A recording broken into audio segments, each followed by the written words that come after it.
Big Game is sponsored by Phillips Law Firm, unleashing justice for you.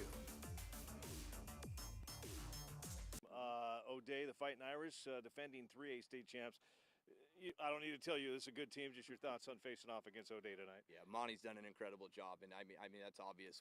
He's one win away from being the most successful, the best high school Washington football coach of all time. And so, having been on the Washington State Football Coaches Association board within this past year and getting to know him a little bit better, he's an outstanding man. He believes in a lot of the things that I believe in as far as character development, sending the kids off with stuff that's going to translate after high school football. They're good. They're going to run the football at you. They're going to be physical. And so, if we can match that physicality and do it for 48 minutes, I think we're going to have some success. But at the end of the day, nothing but respect for O'Dea and what they do, and they've done a really good job for a really long time. It could be history here tonight. Do you think about that? Is that anything that you... I'm a history teacher, too. No, yeah. I mean, I understand it, but again, we have not said a single word about it. Nobody, we're just hopeful we can play well. If we don't get it, if we don't win tonight, we just got to, some point down the road, we'll win a game. So I understand it, but it's not why we coach, not why they play. And, it's, again, like I said, we just have not, it's not been part of anything we've done or the program. So, it's great kids, great coaches, and if there's anything when it does happen, I guess the only joy is that it represents 41 years of kids and 41 years of coaches that had bonds and memories and created something with. So.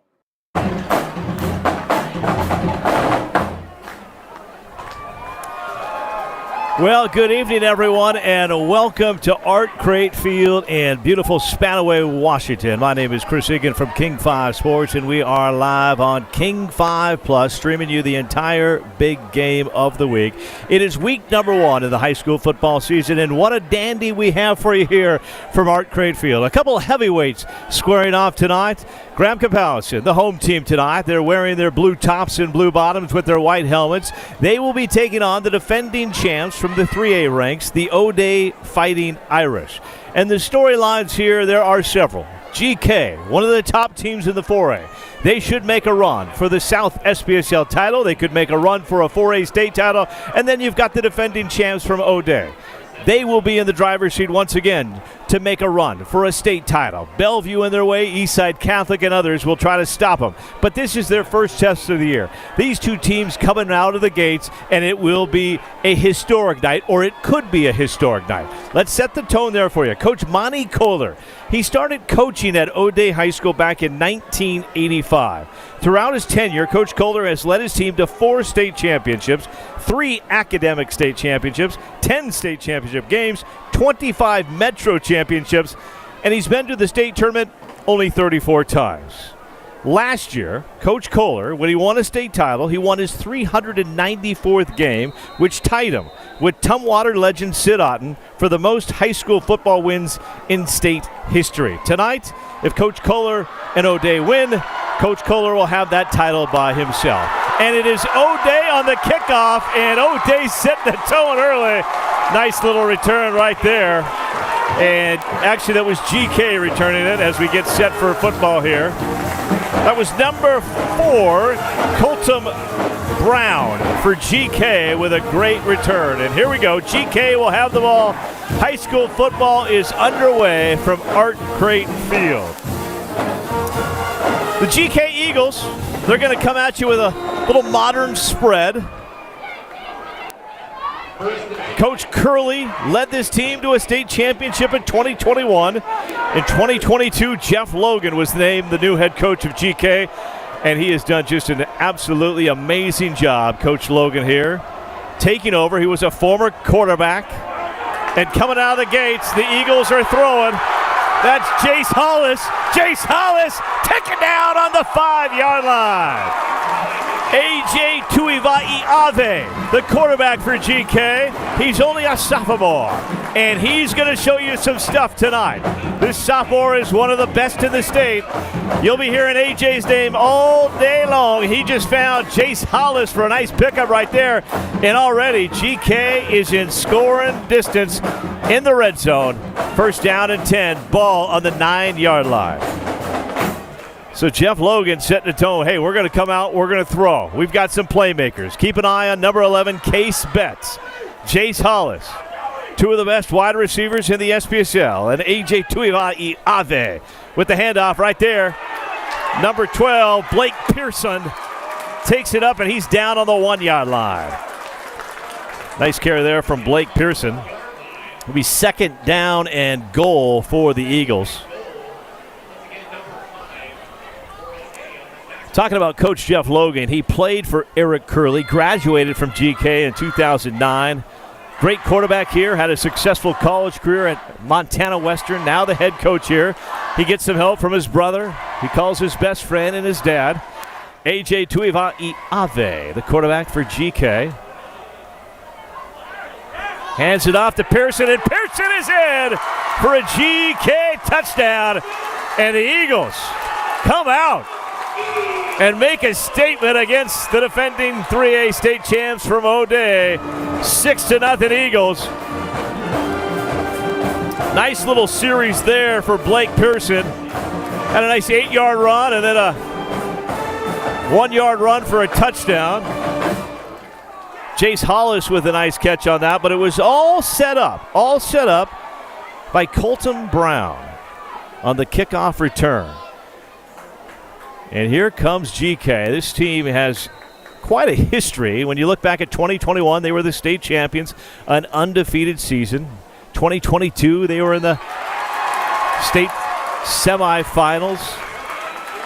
2024, last year, they lost to Arlington in the first round of the playoffs. And it's actually should be 7-0 GK. Yeah, they got we get the rookie scoreboard. It's the first game of the season. That's not on the King 5 side. That's in the GK booth. So the Eagles come out, take a 7-0 lead. A.J. Tuivasa-Ave leading the charge. Just a sophomore, already getting offers from a lot of colleges around the state.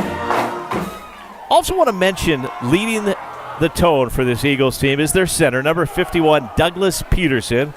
He's a first teamer. His mom came up to me before the game, said make sure you mention that Douglas is also a cutie. And Douglas will be playing college ball someday soon as well. And we're also, like I mentioned, number 11, Case Betts. First team, sophomore, captain of this squad. He is a playmaker as well. But now we're going to kick the ball off to the O'Dea Fighting Irish and Monty Kohler. He's going to just run it right down your throat. He's been doing it since 1985. It's been working for the Irish, and we'll see if it works again this season. He has some big linemen up front, and he's got some great backs, and also a pretty good little wide receiver, the name of Leo Bancaro. Yes, the brother of Paulo Bancaro, plays for the Orlando Magic. All right, 10:57, first quarter. Welcome, everybody. King 5. Plus, we're streaming the big game this year, bigger and better. We've been doing the big game for over 15 years. And you, the viewers, the listeners, you asked, you said, Chris, we'd love to see the entire game. Well, the King 5 department stepped up, and here you go. Going to be a little laundry on the field. Illegal motion. It's going to bring it back a little bit. GK is going to kick this over again. Talking about Monty Kohler, though, as I was mentioning, he's been the head coach for the Fighting Irish since 1985. O'Dea state championships in 1991, 1994, 1995, 2017. State championship last year for the O'Dea Fighting Irish. His teams have qualified for the state championships 34 times. He has 394 career wins. One win away from becoming the all-time winningest coach in state history. Right now he's tied with Sid Otten, the Tumwater legend, who led the T-Birds to several state titles. And that ball's live, and O'Dea's going to jump on it. All right, with 10:54 to go here in the first quarter, GK has the lead, 7-0. If you're just joining us, it was Blake Pearson running it in from 1 yard out after a nice 9-yard carry. So the Eagles score on their opening drive, and here they come, the Fighting Irish. A lot of people thought last year that the Bellevue Wolverines were going to be the toughest team in the 3A ranks, and arguably they were very good, but O'Dea got the best of them in that state championship game. Hutton Leverett, your quarterback for O'Dea. Leo Bancaro in motion for the Irish. Going to lean on those big linemen, and that's Uriah Stringfield, only picking up about a half a yard. Good pressure there from the D-line from the GK Eagles. Big old Julius Hernandez Avila. He is a big boy right there in the middle, along with Jeremiah Lea Muava. Some big boys up front on GK's D-line. They're going to bring the heat. Pass is complete. Number 21, David Schwartzel, with the reception for the Fighting Irish. And that's a name you're going to hear a lot, David Schwartzel, one of the veteran players on this O'Dea team. He's one of their leaders on offense and on defense. He does it all.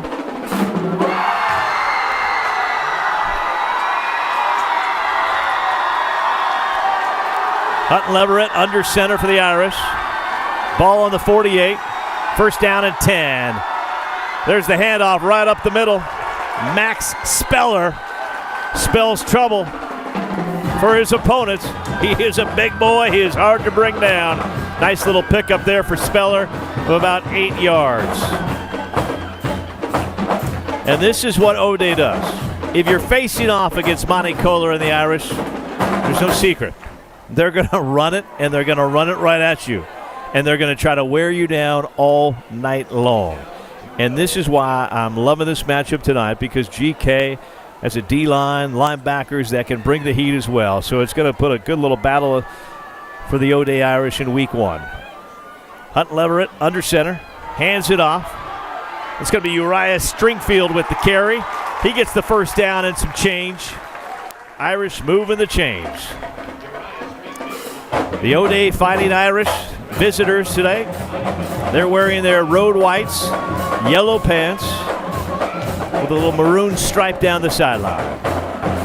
The GK Eagles going with their home blue tonight. Blue tops, blue pants, and their shiny white jerseys. Graham-Kapowsin over the last decade, they are definitely one of the heavyweights in the 4A, always making a run for an SPSL title. It is first down and 10. 8:36 to go in the first quarter. 7-0 GK. Leverett to Stringfield, who picks up a couple more yards. We do want to mention tonight that obviously the folks at King 5 are stepping up to bring us this streaming special, but we also want to say a big thank you to the big game, which is sponsored this year by Phillips Law Firm. Unleashing justice for you. That's Phillips Law Firm. Unleashing justice for you. These big games don't happen without some big sponsors, so once again, a big shout out to Phillips Law Firm. All right, ball is on the 36. First down, second down for the Irish. Second down and 8. Little play action. Leverett shakes one tackle, lets it go. He was looking for Leo Bancaro. Avoided the sack nicely. That's going to bring up a third down and 8.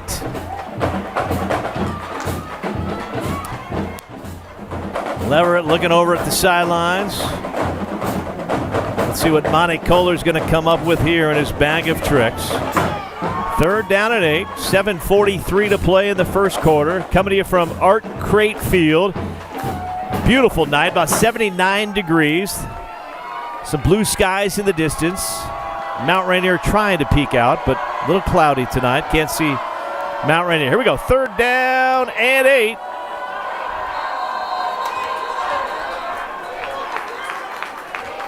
And O'Dea pointing to GK. GK pointing to O'Dea. And it looks like O'Dea got a timeout in. So looks like we got a timeout. The O'Dea Fighting Irish. And I want to get back to, obviously, one of the big stories here. And that's Monty Coleman trying to make history tonight. But what is special about this coach, and we chatted with him in the pregame, is it has never been about victories or state championships for Monty. It's all about the kids. It's all about making them better on the field and better off the field. He runs a very disciplined program, but he cherishes the fact that when these kids leave O'Dea, they are better people. And he has really made a huge difference with the Irish, once again, coaching since 1985. All right, O'Dea coming out of the timeout. 3rd down and 8 for the Irish. GK, let's see if they can find themselves, get a big stop here. They've already got momentum. They scored on their opening drive.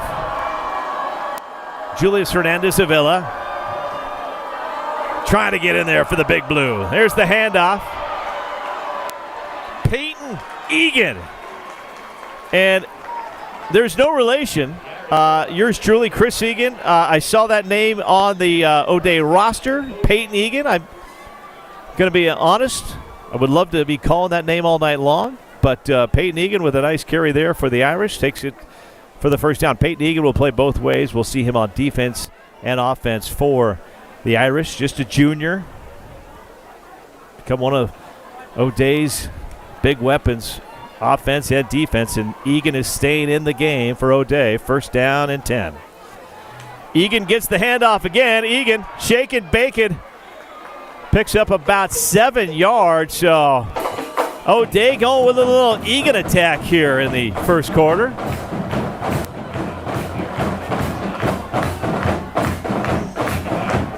I'm going to be honest with you. I'm calling a big game Kellen. That's our photojournalist from up above. And this is the difference of King 5 Plus, ladies and gentlemen. This is not that robo camera that you're going to see that's just going to show you the same shot.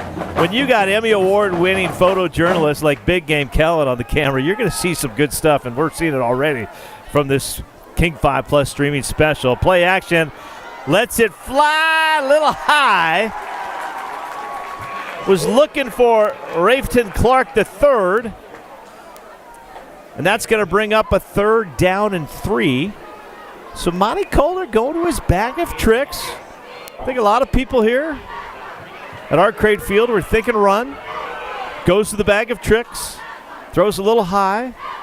Let's see if GK can get a big stop here. But you got to believe this is 2-down territory for O'Dea. I doubt Monty is going to be kicking a field goal if they don't get the 1st down here. I'd look for a run, and I'd look for Peyton Egan to get the handoff right here. And we could be having another timeout. So O'Dea taking their 2nd timeout already in this first quarter, and it's only week 1, so there's going to be some communications things that coaches want to talk through. There's actually an O'Dea player that's getting his shoe tied. These are little things, and these are little things that Coach Kohler wants to address.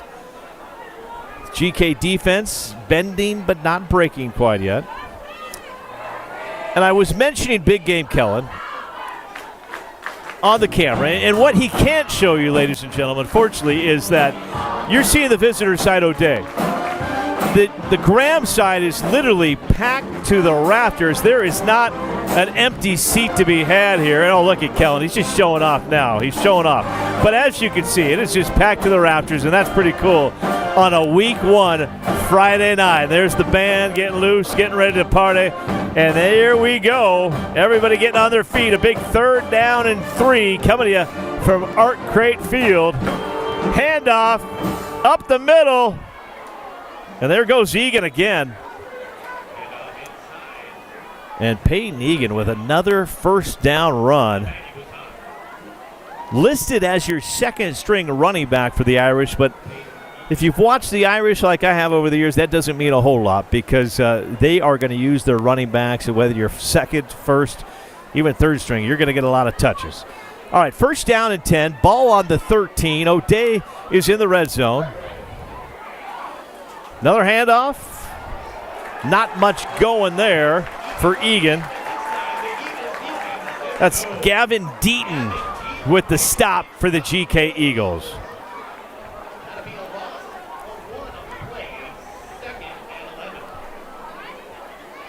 Gavin Deaton, 6 foot, 220-pound senior.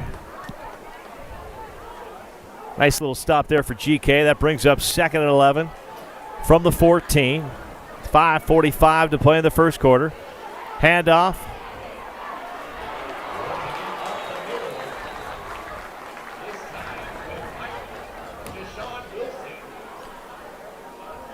And like I mentioned, Monty Kohler going to his bag of tricks. That is Deshaun Wilson getting the carry there. Just a sophomore, 5'6", 165 pounds. So he is going to his well of running backs. We have already seen Stringfield, Egan, and now Wilson getting some carries for the Irish. And leading the way for those running backs, big old Max Speller, the fullback for the Irish. 3rd down and 5, a big one here. O'Dea's going to go to the air. And I believe he's in. Was the fumble on the one or not? It has been recovered. We're going to see what the officials call here. Was he across before? If he was into the end zone, that's a touchdown. Waiting on a call, and it looks like they are going to give O'Dea the touchdown, saying that he was definitely in the end zone.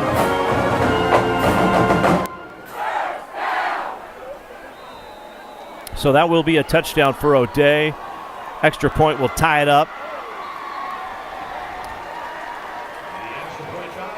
And the extra point is good. So with 4:54 to play in the first quarter, it is the Eagles 7, the Irish 7, and Monty Kohler doing exactly what Monty Kohler loves to do. He is just going to pound it right down your throat. He ran 4 running backs at the Eagles on that series.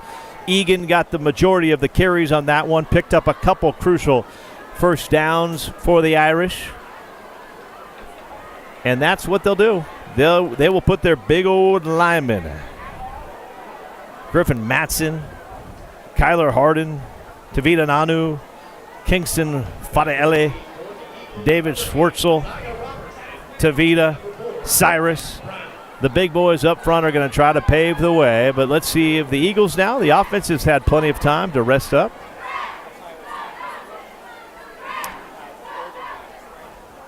What a pleasure. What a thrill. And yours truly, we'll get the hang of this. I hope you'll join us for the entire season. We'll be here every Friday night for the big game. And we're going to pick a special game every Friday night as we travel across the great state of Washington. Over the years, we've pretty much been to every high school in this great state. We've covered Lindale and Ferndale. We were at Hoquiam and Aberdeen. We've been down south, the Spaghetti Bowl, the Fish Bowl, you name it, we've been there. And that's going to be into the end zone. GK will take it. But every Friday night, we're going to bring you on King 5 TV, pregame fun at 5:45 and 6:45. Then we'll be here on King 5 Plus, thanks to Phillips Law Firm and some of the greats at King 5, by the way, too. Aiden and Ryan, I'm just going to throw their name out there, and Milt the Great have been working nonstop to set this up for you. And I'm looking at both of them, and so far, so good. Okay. They're smiling, I'm smiling. GK takes over, 7-7 game, 4:54 to go in the first quarter. Looks like a little too much false start on the Eagles. A little movement up front. It's going to be a 5-yard penalty. That's going to bring up 1st and 15. And every week as well, on the Big Game streaming show, we're going to bring in special guests, whether it's a student at a local high school that's wanting to be a future broadcaster. Tonight, we've got one of the longest high school long-term reporters in the state. Todd Millis is going to join us in the second quarter. We'll get his thoughts on the state of high school football. If you're watching this game tonight at Art Crate Field, it's obviously pretty good because this place is packed to the rafters. They're around the track now as people are still trying to get into this place. And here we go. GK takes over. 1st and 15 after the penalty. Not much going there on the run. Blake Pearson, who had the touchdown earlier in the first quarter, picked up only a couple yards on that play. That's going to bring up 2nd down and about 13.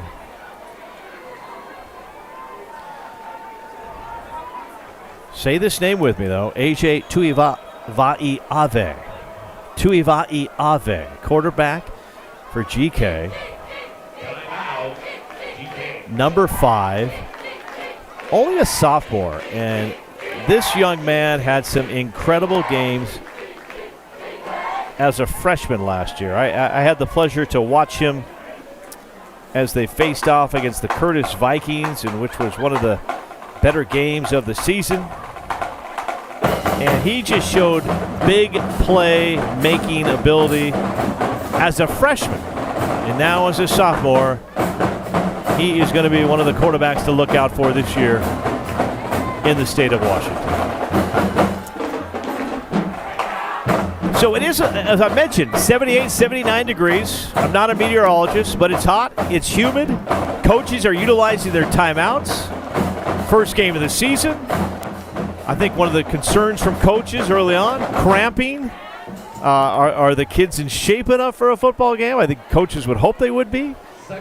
But until it's game time, and it's hot out there, so coaches being very careful early. 3 timeouts already in this first quarter. Handoff there on 2nd down and 12, and not much happening there for GK. Several Irish in there on the tackle.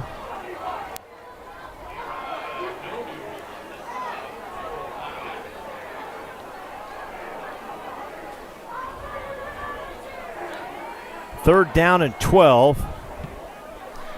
Jeff Logan's going to need to go to his bag of tricks here. I'd look for the Eagles to look for Case Betts. First team captain on this team. He's got some speed. AJ lets it fly. He was looking for Jace Hollis. He hooked up with Jace earlier in the first quarter. They could not make the play there. That's going to bring out the punting unit for the Eagles. And the O'Dea defense, after giving up a touchdown on the opening drive, comes out and they're going to get a 3 and out. Just what Monte Kohler needed.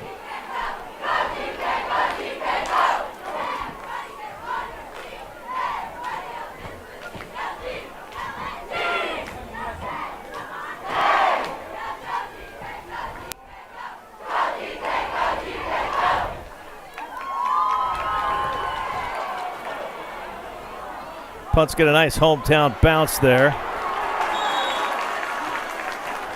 Not much there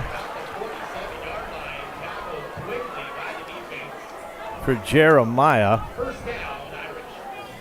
And that is going to bring out Hutton Leverett and the Irish offense with 3:34 left to go in the first quarter. 7-7 game. Once again, you've got the defending 3A state champions. The year before that, they took 2nd place in state.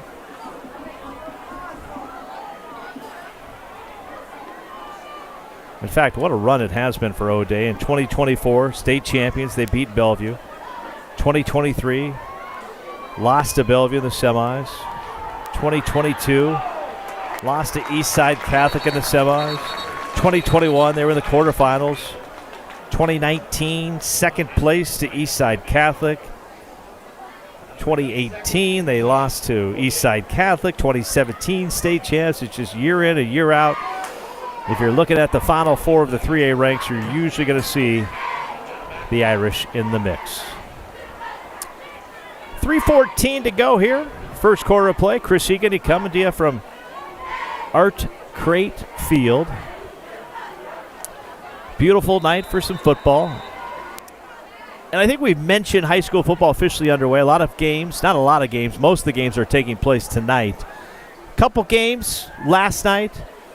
We saw Emerald Ridge with a nice win over the Kentwood Conquerors. That game was at Sparks Stadium. Enumclaw came out with a nice little victory at home last night as well. And that's Stringfield with the carry for the Irish. Picked up a couple yards there. O'Dea getting back to the basics. Just ground and pound. That is what he likes to do. 21-pound. Stringfield in the backfield. Max Speller leading the way. 2nd down and 3. The Irish are going to throw. And that's Leo Bancaro. Leo Bancaro. Nice little pickup from Leo Bancaro. And when you look at last season, I know I talked to Monty Kohler, and he says, Egan, last season was last season. We're not talking about that. But I'm going to talk about it, and it was Leo Bancaro who made just some monster plays for the Irish in the state playoffs, which helped him get to that state title game. And he's making an impact already tonight. Leo picking up the first down for O'Dea. First down at 10, ball on the 29. Handoff to Stringfield. Stringfield shakes, bakes, and he's got another first down for the Irish. He's down on the 12-yard line. And this is just what is so tough to stop. You look at the size as Kellen is zooming in on some of those 51, 52, 66. I mean, you're looking at about 1,000 pounds of beef down there, and it is tough to move that beef because those running backs, they find the holes and they just go. I mean, I look at those guys, and that's why my son's playing tennis. I don't want him lining up against those guys. All right, first down at 10. Irish with the ball. They're back in the red zone. Delayed handoff to Stringfield. And Uriah picks up a few more yards. Tackle right there from Quincy Rattray. Quincy, not only great on defense, one of the top tight ends in the state of Washington. Keep an eye on this young man. He is a playmaker.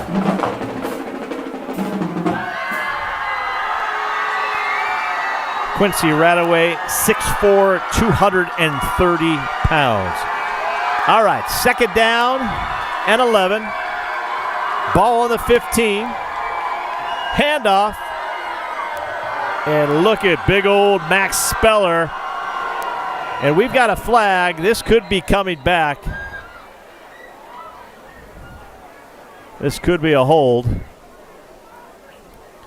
We'll see what our head official says.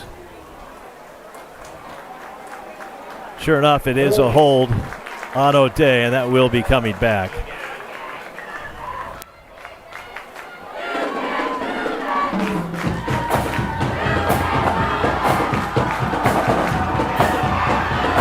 Max Speller, just a junior, 6'1", 215 pounds. And as you start looking at both these rosters, you're going to realize they're going to be around for several more years. A lot of juniors and sophomores on both of these rosters. GK actually has one of their youngest teams of all time. Only 10 seniors on this Eagles team. Just 10 seniors. So look for great things from the Eagles. Nice tackle right there. That's Raymond Legat. Raymond Legat with a tackle for the Eagles. And the GK defense, they've been asked to step it up, and that's exactly what they're doing on this drive. 3rd down and 21, and the Irish are going to let the clock run out. And ladies and gentlemen, that is the end of the first quarter here from Art Crate Field. It is 7-7 your score. We will be back with the second quarter.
All right, welcome back, everyone, to Art Crate Field.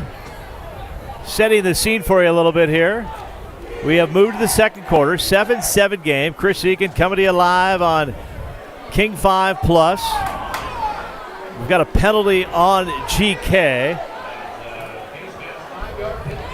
which is everything O'Dea needed in that situation. And it is my pleasure now to bring on, and I mentioned we're going to have some special guests every game. And I'm going to tell you, after the first quarter, I think I need a special guest every quarter.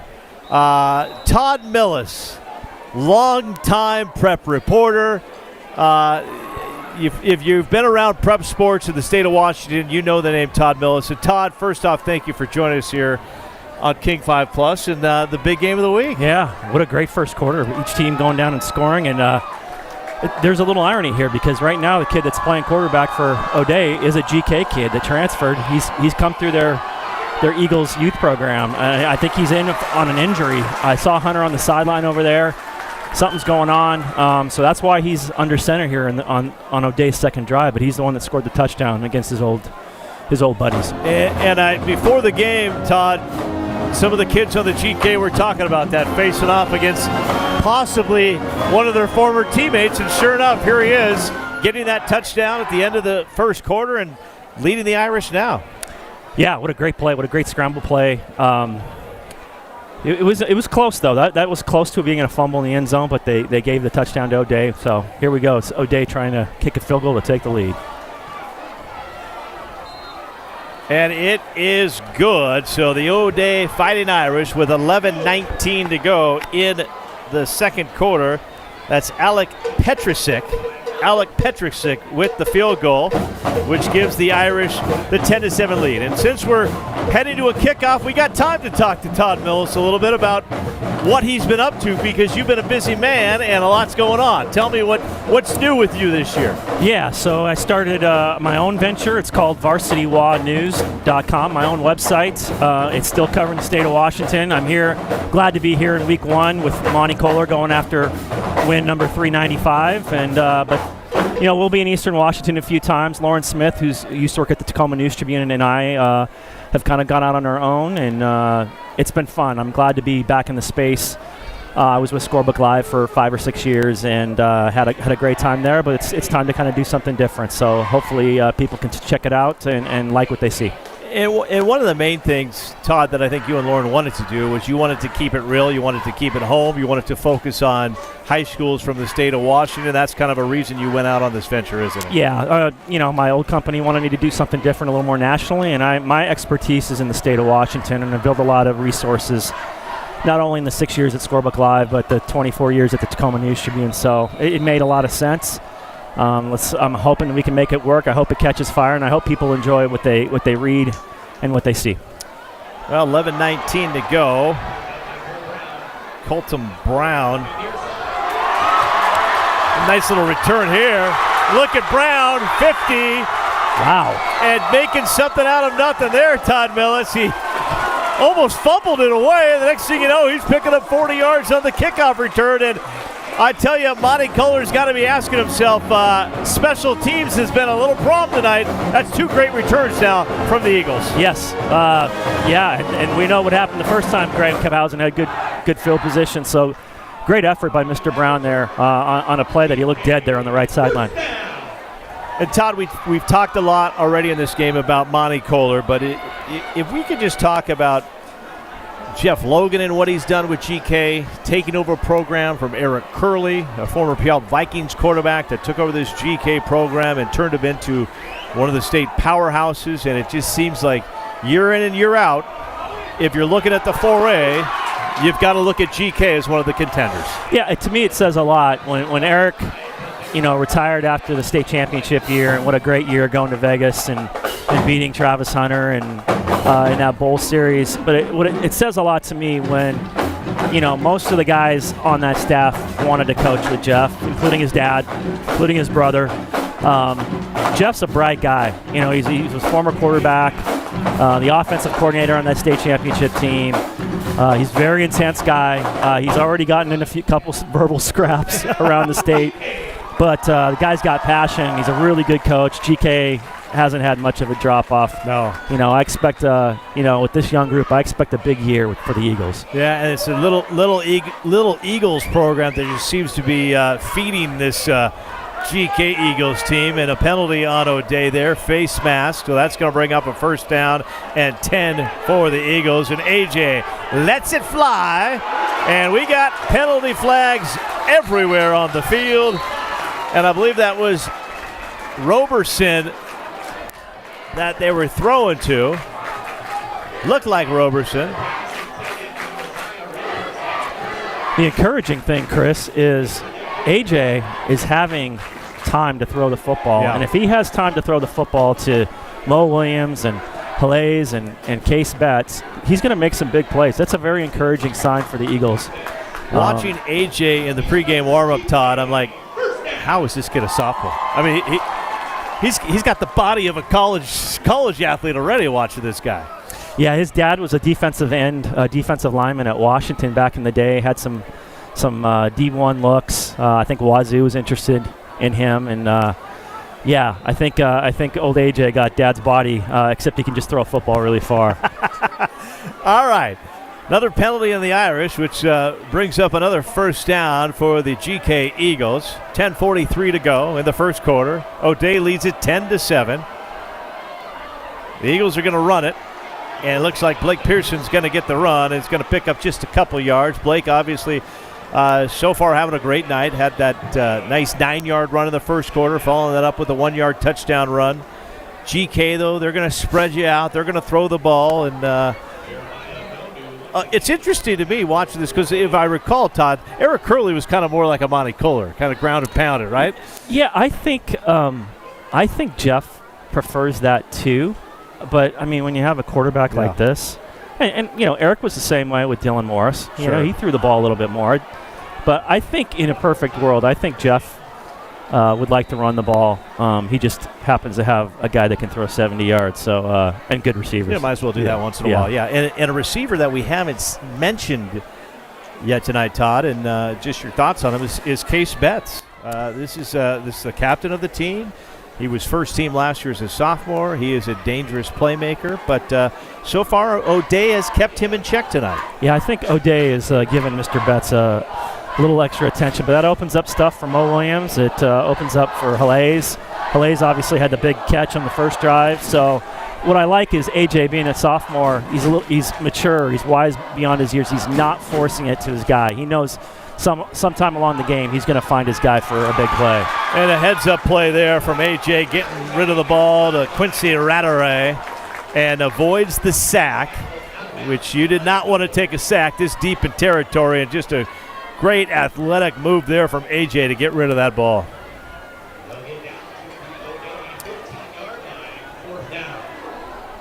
All right, so that is going to bring up fourth down. Fourth down and about, I'm sizing it up here, about 4th down and 4, Todd. 5 wide receivers spread across the field. Trips to the left. Let's see where AJ goes on this one. 4th down and 4. He lets it fly into the end zone. Just missed his target. But I think we're going to get a penalty flags here, yes. That's the second or third PI call on O'Dea. It's been a tough matchup for these young defensive backs for O'Dea so far. Well, yeah, this has been a tough drive for them penalty-wise. I think that's either their 3rd or 4th penalty on this drive alone. The officials talking about it, communicating. Can't thank these officials enough, Todd. I mean, we're running out of them. Parents, if you're listening, please. Easy on the officials, right? Hey, I was on the sideline. I didn't hear one bad thing toward the referees in the first quarter. Good. Maybe we turned a new leaf here. We possibly, and how cool is this as you look around? I mean, for somebody that has covered high school sports now for a couple decades in this state, I mean, the GK side, Todd, is packed. There isn't an open seat. They're doubled up down the track. It's only week 1. O'Dea, they finally made it down 167 and down I-5. You got the Washington State Fair going on, so forgive them for the traffic, but they've filled their side now. Yeah, I think they first ended up at Sparks and said, "Oh, we're not playing here." So And that is Pearson with the carry again for GK. Yeah, should be a good one tonight. Speaking of that, Spark Stadium, the Puyallup Vikings taking on the Tumwater T-Birds. We've mentioned Sid Otten quite a bit, and Tumwater is just another team that seems to always be there at the end of the season. Yeah, your Vikings hopefully will put a little bit better effort in trying to defend the wing tee than they did last year down at Sid Otten Field, but different coaching staff, a little different attitude. I expect that to be a pretty good game tonight. 2nd down and 6 for the Eagles. AJ looking around, looks to the sidelines. Jeff Logan gives him some call, and I think GK is going to take a timeout here. And yes, they will. That will be their 2nd timeout of the first half.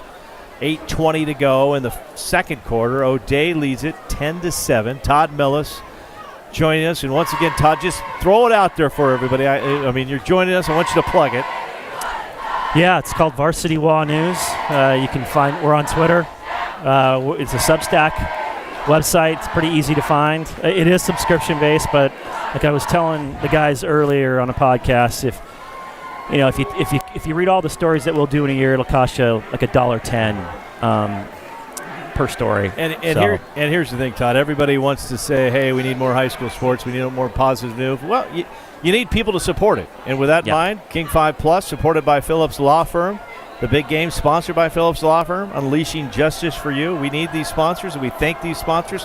Here we go, 2nd down and 6. AJ's going to keep himself. AJ's going to pick up 3 or 4 yards, which is going to bring up about 3rd down and 3rd down and 3. They were not fooled on that RPI run. Probably doesn't have the burst as Mr. Moy from O'Dea, the backup quarterback that came in. You're very good on these pronunciations, by the way. But I'll tell you a story about Jeff Logan here after this play. Okay. 3rd down and 3. Art Cratefield, beautiful night, couple heavyweights going to work. AJ looking around the field. He's got no room. He somehow sneaks out of it. AJ with the touchdown for GK. I don't know how he got out of that one. The magician comes through. AJ Tuivai-Ave with the touchdown for the Eagles. And that right now is your run of the night. Todd Millis, this is only a sophomore. I have to apologize to AJ, man. After he got kind of corralled on that last run, that was a great escape to get the touchdown. Barreled over somebody right there at the goal line. Yeah, I'll tell you, Jeff Logan, during training camp, we talked about this game, and they said we're going to try and invoke the spirit of Sid Otten tonight and make O'Dea and Monty wait an extra week to get the record. So I know that they don't want Monty to get the record on their watch. So that was a big rallying cry during training camp. Well, Sid Otten, you and I both had the pleasure to cover him. One of the greats of all time. It reminds me a little bit of Monty. No BS. We're going to work hard. You've got to earn your spot. Nothing is given to you, and God, just what he did down in Tumble, and all the coaches, that his assistant coaches that went on. And I think what was amazing to me, Todd, was when the night Sid Otten retired, and you looked at his coaching staff, and there's assistant coaches that have been there 26 years, 25 years. Nobody wanted to leave his side, and I think that's also one reason why they were so good, was because the depth of that coaching staff, and they just knew each other so well. Yeah, Pat Alexander, his right-hand man, who was there for a very long time, who passed away last year. But a lot of those guys that were, at the second half of Sid's coaching career are still on staff. There's so much continuity down there for Willie Garrow, who's now the coach. Bill Beatty was down there as well. It's a well-oiled machine down there, and man, they're always contending and knocking on the door for a 2A championship, just like they were in 3A and 4A when we were back in high school. Now, for people just joining us, Todd, I want you to give us the storyline here, which has become one for O'Dea, their quarterback. And obviously we don't have a sideline reporter down there. But Moy Mao took over at quarterback in the end of the first quarter for O'Dea. And we don't know what happened to Hutton Leverett, but Moimau grew up in the Little Eagles program, was set to come to GK, but is now playing for Monty Kohler and the O'Dea Irish. Yeah, they had two guys that decided to come to O'Dea, and he was one of them. You don't see a whole lot of ninth graders playing for Monty. Monty was telling me that there was a time that sophomores really didn't play for him, and now we have a freshman in there running the offense for the #1 team in Washington. So this is a pretty cool moment for a ninth grader, especially against a team that he knows very, very well. And to Moimau's defense, you're a sophomore. You want to play quarterback. You're at GK, and pretty much that position is pretty much set right now. I think AJ will be the starter. For I right? think. Yeah, I mean, I don't think anybody would blame him for wanting to seek opportunity elsewhere. He wasn't going to play unless something drastic happened. Sure. So, and Hunter Leverett's a senior, so he probably saw a good opportunity, and he's looking at a good opportunity right now. Yes, he is. Uriah Stringfield with the carry right there for the O'Dea Fighting Irish, who are now trying to fight back into this game. They had a 10-7 lead. GK put together a solid drive, aided with the help of several O'Dea penalties, which got them into the red zone. AJ with a great scramble to get the touchdown. GK leads it 13-10. 6:20 to go. Big third down here for the Irish. Let's see what the freshman does at quarterback here.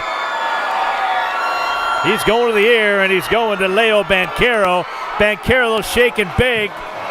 He's got the first down, but there is a flag on the field, and the GK coaching staff all pointing the way of O'Dea. But then again, they always point that way. Yeah, might have been a pick play there. Could be coming back.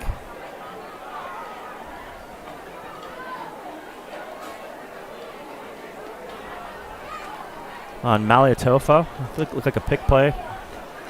I was hitting my memory banks on Leo Banquero. Was it a touchdown in the semifinals or an interception in the that got them into the finals? I can't tell you. Eastside Catholic should have been playing in the state championship game, and Gio. I've been told Leo. Yeah, Leo. Paulo is back there. behind the south. Is Paulo on the end zone? Yeah, he was telling me before the game he doesn't get the chance to watch his brother play. He wants to catch the first 2 or 3 games before he goes to camp. Oh, that's pretty cool. Yeah, he caught a 58-yard touchdown in double coverage and just basically went up and mossed it. And it was one of the most dramatic plays I've seen in a playoff game in Washington. And then we all know what happened the next week. All right, third down and 19. The freshman scrambling in trouble. The ball is loose, and GK is on it, and that will be Eagles football right there. It looked to me like it was Quincy Rattray who jumped on the ball. I think Gavin Deaton may have stripped it. And sure enough, Gavin Deaton's on the sideline, pumped up, and I think it was old Gavin Deaton with the great defensive play. And tell me a little bit about this Quincy Rattray. He is a big boy. Yeah, they have a few of those guys that are tall, lean, and quick. And a little momentum swing here, Todd Millis. But he's been in the backfield a lot the first half, Chris. I've noticed coming off that right defensive end edge. 5:55 to go. Our first turnover of the game. A forced fumble from the Eagles. AJ swings it over. Hits Case Betts. Trying to get their playmaker doing something, and he was smothered up pretty good by O'Dea.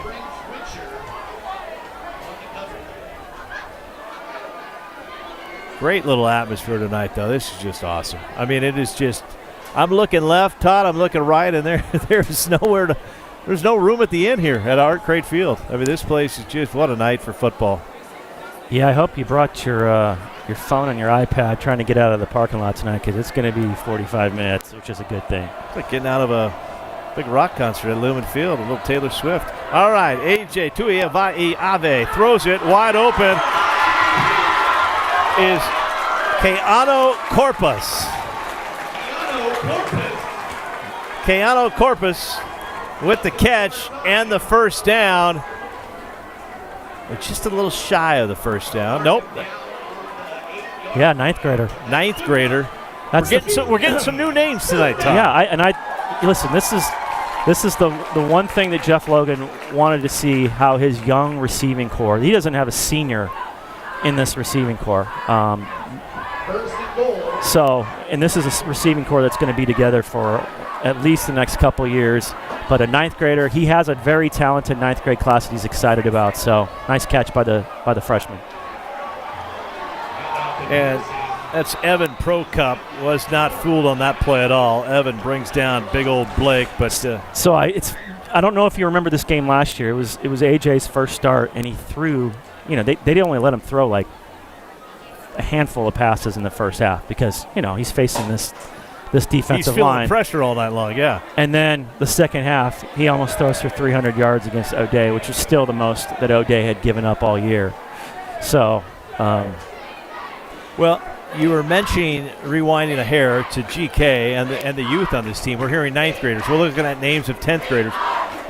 Coaching staff told me they only have 10 seniors, their smallest senior class ever in GK history. So, as you mentioned, this team is not going anywhere. They're going to be around for a few years. Go to the corner of the end zone, and that is Case Betts with the touchdown. What a grab from Betts. We were talking about this name, saying O'Dea had been keeping him in check. O'Dea had been keeping him in check, and Case Betts came through with just a beautiful catch right there. One of the best passing combinations in the state of Washington right there. And they connect for their first score of the season. What a great throw, too, by A.J. Well, and that's what great players do. O'Dea playing stellar defense in the first quarter. Does Case Betts, does he hang his head? No. Just keeps fighting every series, every drive. Comes through with a monster catch right there for Case Betts. And the GK Eagles now take a 20-10 lead here against the defending 3A state champions from O'Dea, the Fighting Irish, and the cheerleaders from GK, the GK Boom Squad. Everybody on their feet here at Art Crate Field. And it is our pleasure at King 5 Sports to be bringing you this game on King 5 Plus. The great Todd Millis joining us for the second quarter. And Todd, you'll be doing some post-game show stuff tonight too on the web, right? You and Lauren? Yes. So we're bringing back the old Friday night, kids on the bus, coaches, at the drinking hole. They're jacked up about, their games, and they want to hear what people are talking about. We're gonna bring back a Friday night podcast. Call it the Midnight Madness. I love the late night. I remember Emerald Ridge. We used to go to Buffalo Wild Wings, and they would get all the King 5 TV sets on, and they'd be sending us pictures from Buffalo Wild Wings. And across the state, you'll see that everywhere. Yeah. Todd, where these teams are going off to little pizza places, Dairy Queens, watering holes, wherever, to watch some post-game highlights and to talk about the game. I mean, 7 or 8 coaches at the Cloverleaf, although they close early now. So they do, but arguably the best pizza in the state of Washington, Cloverleaf. My vote right there. Number one. 20-10. It's interesting, Todd. A couple of people are asking me, what did you think about this game? And it's hard. First game of the season, you don't know. All we do know is that O'Dea returned a lot of players, a lot of big players. They're going to pound the rock. We knew GK was young but very talented, and we're seeing that right now. I'm very impressed right now with the way GK has been running their offense, and so far so good. Got to give that offensive line from GK right now a whole lot of credit. They're giving AJ enough time to find his guys, and that was the big question coming in. They have 3 of their 4 stud defensive line, D1 defensive linemen here tonight. I know that Tavita Nonu is out in the 3 tech, but 3 of their guys are there, and they rotate some guys too. So a great job by that offensive line giving AJ time to survey the field and get it to his guys, and right now that's been kind of the story. I also want to say, hey, Uriah Stringfield last year for O'Dea had one of those postseasons. He wasn't even on the field last year for this game. He was the 3rd string running back. He was a transfer from Central Kitsap. He came to O'Dea to play baseball. a few games later, he's the starting tailback, and he ends up being the co-MVP of the offensive MVP of the Metro League, and really the star of the show in their postseason. So GK had no familiarity with Uriah Stringfield going into this game, and I think their defense has done a pretty good job keeping him in check as well. Yeah, they have. And you talk about that GK O-line, the man in the middle, Douglas Peterson, last year a first-teamer in the SBSL.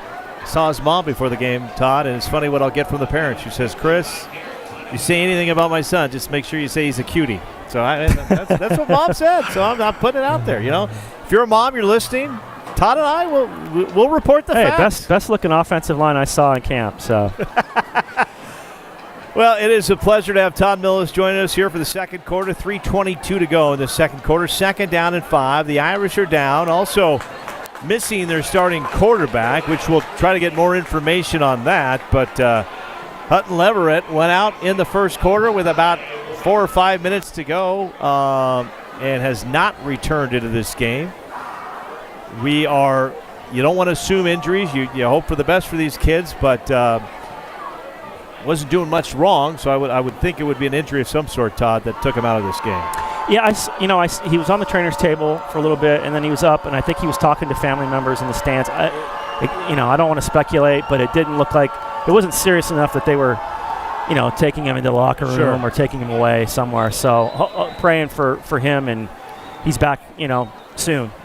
If not tonight, game 2, game 3. Well, when we get a break from the action, we got Big Game Kellen, Emmy Award-winning photojournalist, and when we get a break, Kellen, we'll try to look at the O'Dea sidelines and see if we can spot number 14 over there. But right now, it was first down and 10 Irish. Max Speller had the run there, got the first down for O'Dea, trying to punch one in here. Hand off to Peyton Egan. And you almost want Peyton Egan just to get a couple big. Peyton Egan ran hard that first quarter. I tell you, he almost broke that. He almost broke that, Chris. Little nephew Peyton almost broke that for you. I literally want to go over to the O'Dea side and find his parents and see if we're related at all. Probably, man. I mean, he spells it the right way.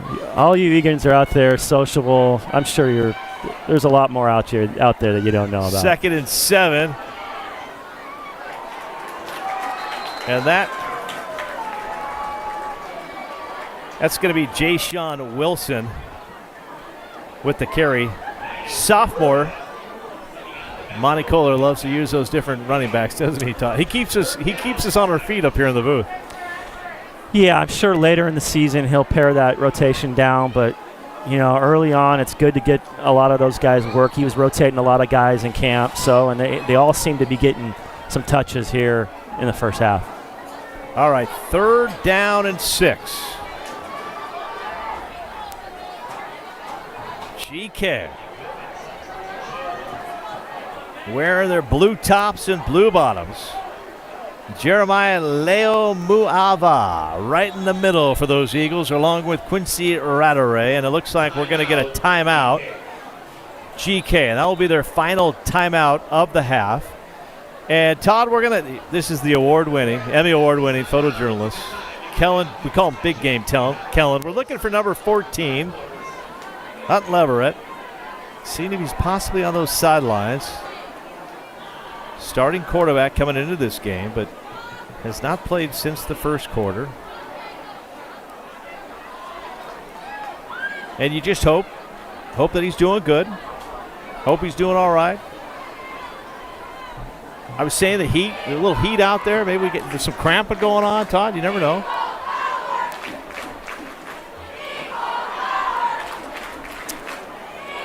All right, well. Where you at, number 14? Could be tucked in there somewhere. All right, well. Could be maybe getting some little work. Maybe we'll see him in the second half. 3rd down and 6. 1:13 to play, second quarter. Fake pitch going to the air.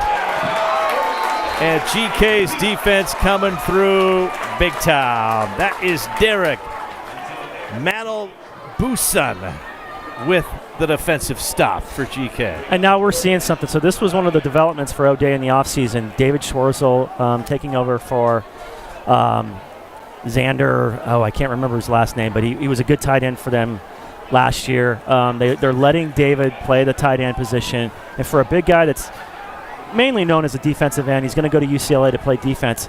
He's got soft hands and good feet. He's going to be a big weapon in their pass game along with Leo Boncaro. I expect those two guys to kind of lead. To lead the passing attack at O'Dea is saying something because they're going to run the ball 80% of the time. But I think both of those guys are going to lead the team in targets and in receptions here in 2025. All right, you're Jeff Logan. You got 1:02 on the clock in the second quarter. You've got a 20-10 lead. Going to get conservative here, Todd? I think so. I mean, O'Dea's got one timeout. He might take one shot, but Monty can't stop the clock. He can run two plays and get out of here and take a 10-point lead. And it looks like that's what they're going to do here. They're going to take the knee. And they're going to let this clock wind out. And with that in mind, I can't thank enough our special guest tonight, Todd Millis. Plug it again for me, Todd, one more time for everybody that's watching tonight on the King 5 Plus app. If you love high school sports, you're going to love everything that Todd and Lauren are doing. Yeah, appreciate it, Chris. It's varsitywadnews.com. We'll have some stuff from the game tonight and tomorrow. And check it out. Hope you guys like it. Chris and the King 5 guys, appreciate it. And have a great second half. All right, there he is, the great Todd Millis. One of the best when it comes to reporting high school sports. Awesome work tonight. And for everybody, as we head to the halftime, we're going to take a commercial break, and then we'll come back. And what's going to happen on a big game Friday night, if there's bands, if there's drill teams that take the field, we're going to let you enjoy that because the bands, the drill teams, the cheerleaders, big part of big games as well. So that will be the first half, and it is the Graham-Kapowsin Eagles leading the O'Dea Irish 20-10. 20-10. The Eagles getting touchdowns from wide receiver Case Betts, Blake Pearson with a touchdown, and AJ Tuivai-Ave with a gorgeous touchdown run as well, and a gorgeous pass to Case Betts. So once again, at the half, GK Eagles 20, the O'Dea Fighting Irish 10. Thanks for joining us right here on King 5 Plus, brought to you by Phillips Law Firm. That will do it for the first half. We'll be back for the second half coming up.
fans, it's time to welcome to the field the Graham-Kapowsin High School Marching Band. Tonight's performance will feature over 160 outstanding student musicians that are going to take you back to the 90s.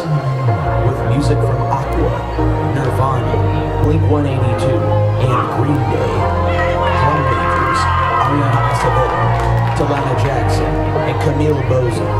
Is your band ready? Let's hear it for the Graham-Kapowsin High School Marching Band.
All right, welcome back, everybody, to Art Crate Field. Chris Egan coming to you live on King 5 Plus, streaming you the big game, bringing you high school football for free. Does it get any better than that? Yeah, you can go to paid sites and spend a lot of money, all you want, but you can go to King 5 Plus, just download it on your TV and watch for free. And if you're watching, you've already done that. So we appreciate that. We appreciate your support of high school sports. Graham-Kapowsin Eagles lead O'Dea 20-10 at the end of the first half. We're about 4 minutes from the start of the second half. To pick you up on what happened in the first half, Blake Pearson with a touchdown run for the Eagles. O'Dea answered with a rushing attack, one after another. Peyton Egan had some big runs for O'Dea. They tied it up. They took a 10-7 lead off a field goal. And then the second quarter turned into the Eagles show. A.J. Tuivai-Ave with the run of the night, avoids a sack, gets in there for the touchdown. The Eagles defense then goes to work. Gavin Deaton brings the heat, forces a fumble. Quincy Rattray recovers, and then GK receiver Case Betts, one of the top receivers in the state, comes through with a gorgeous touchdown catch in the corner of the end zone. And that's where we're at right now. The Eagles lead it 20-10. We're going to take a quick commercial break, and we'll be back for the second half of the King 5 Big Game of the Week, brought to you by Phillips Law Firm, only on King 5 Plus.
Welcome back, everybody, to Art Crate Field in Spanaway. And how about that? Just a beautiful evening here for the big game of the week. A little moons over Miami tonight at Art Crate Field, and what should be a great second half.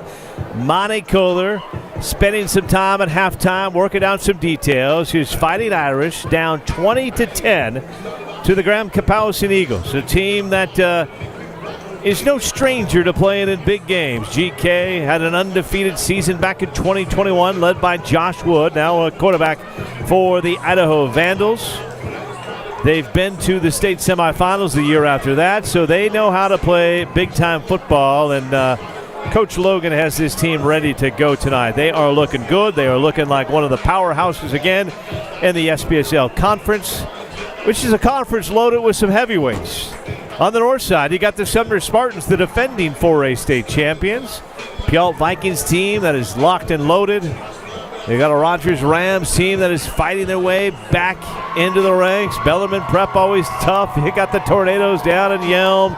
It's a league that is loaded up. And Emerald Ridge came out of the gates with a nice convincing win over Kentwood. And then on the other side of the field, the O'Dea Fighting Irish. You talk about one of the best in the state, you have to talk about Monty Kohler and the O'Dea Irish. Monty Kohler, the big story. And he doesn't want to be the big story, but he is.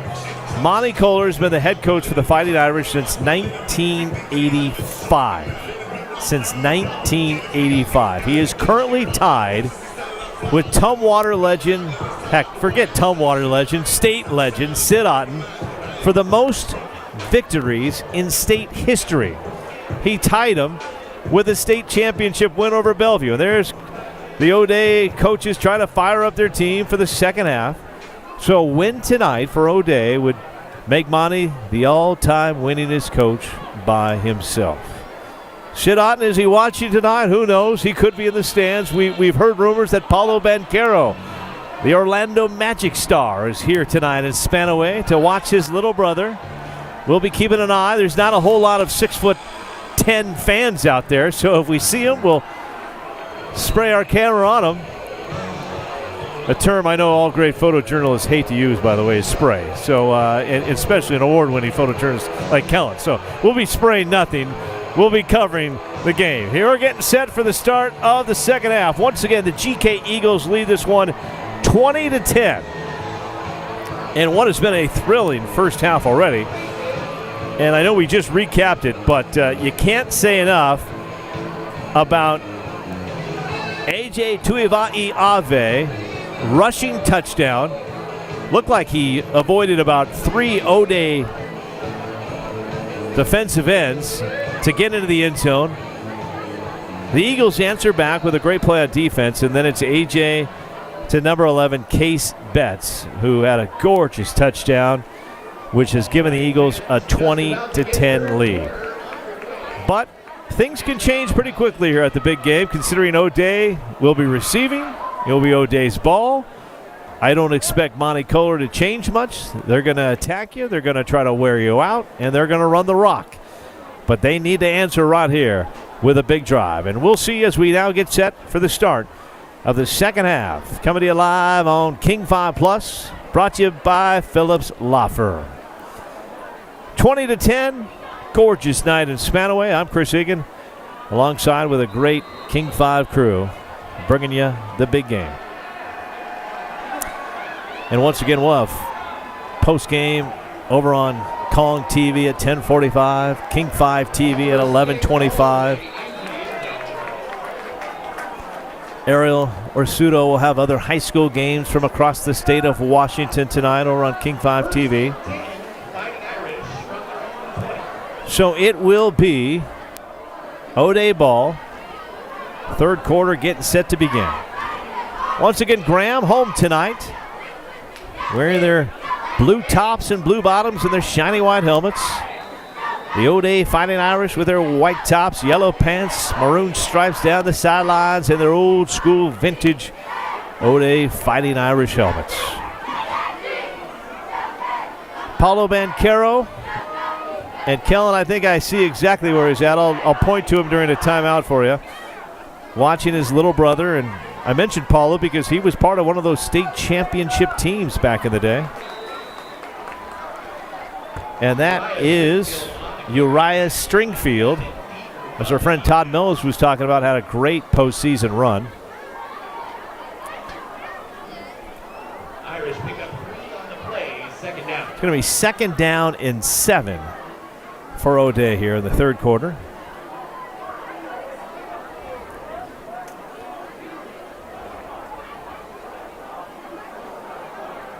And O'Dea is going to hand the ball off, and that is going to be number 9. Julius Hernandez-Avila on the tackle for GK. Number 9 checking in, Owen That'll bring up Bruskin third down for the Irish. with the rush.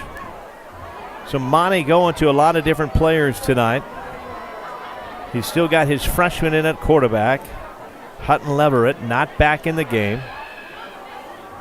And O'Dea running it again, and not a lot of room right there for the Irish. A lot of big bodies up there for GK with a big stop, and that's going to bring up 4th and 1, and it is decision time for the Fighting Irish. How much does Monty Kohler trust his offensive line? Well, he trusts them a lot, and they are going to go for it. This is a big play to start the third quarter. The Irish, a little quarterback sneak, and did he get it? I'm not sure if he got it. GK says, I don't think he got it. And the Eagles were in on it. We'll see. The Eagles think they got the stop. It will be interesting where the spot is. This may bring out the chain group. And the head official says first down, O'Dea. The home crowd did not like the spot one bit at all. Looks like he just barely got the first down.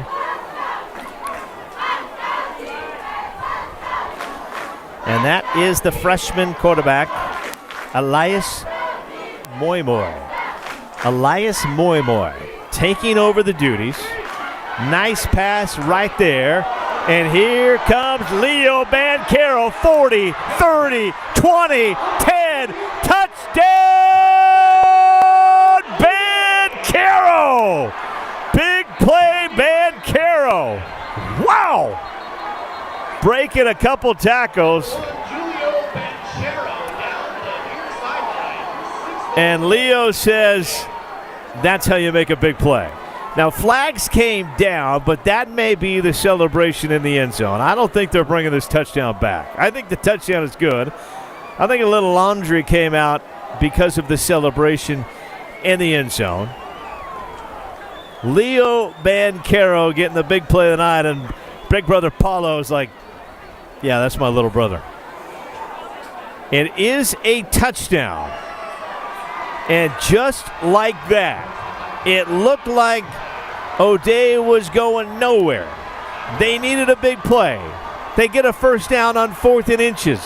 And then the freshman quarterback finds Leo Bancaro, and Leo does the rest. Takes it 60-plus yards, and just like that, the Fighting Irish are back in this game. They're an extra point away from making it a 3-point game.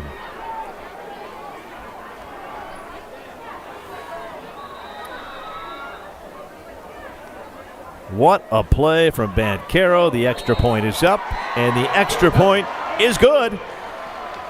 With 9:42 to play in the third quarter, O'Dea comes out and gets a monster touchdown. It didn't look like they had momentum, but momentum can quickly change under the Friday night lights, and that's what happens tonight as Bancaro breaks free for 60-plus yards.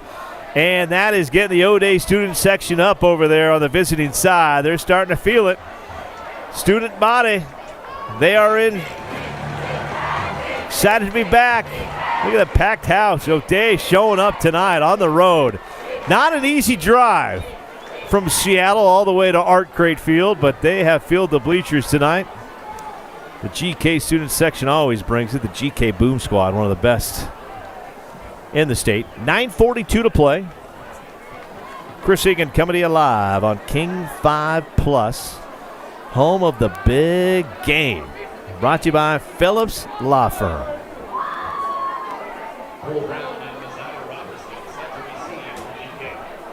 The big game sponsored by Phillips Law Firm, unleashing justice for you. 20-10 your score here. 9:42 to play. 20-10 at the half. O'Dea having trouble moving the ball. They go for it on 4th and 1. Monty Kohler, his team barely gets the first down, and then Bancaro breaks free for the big play of the night. And just like that, O'Dea is back in this ball game. And here comes GK. They had a couple great kickoff returns in the first half. I think the special teams unit for O'Dea had a talk at halftime and said, no more. And they brought the heat on that one.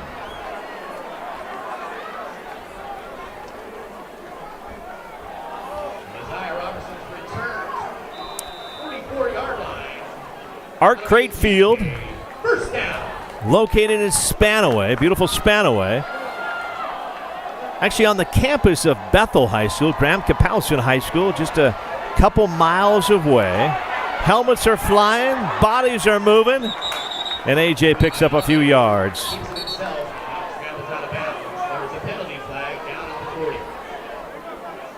Tell you, if you like high school football, these two teams, you're hearing some names tonight, and don't be surprised if you hear these names a couple years down the road playing college football somewhere. Both of these schools have produced a lot, and I mean a lot, of college athletes. I was talking with Coach Jeff Logan earlier tonight. He says he usually likes to send a text out to all of his former Eagles athletes, the ones that are all playing college football, and he said the text had grew to like 30 guys. So 30-plus Eagles out there playing college football. Flag on the play. That's going to be on the Eagles.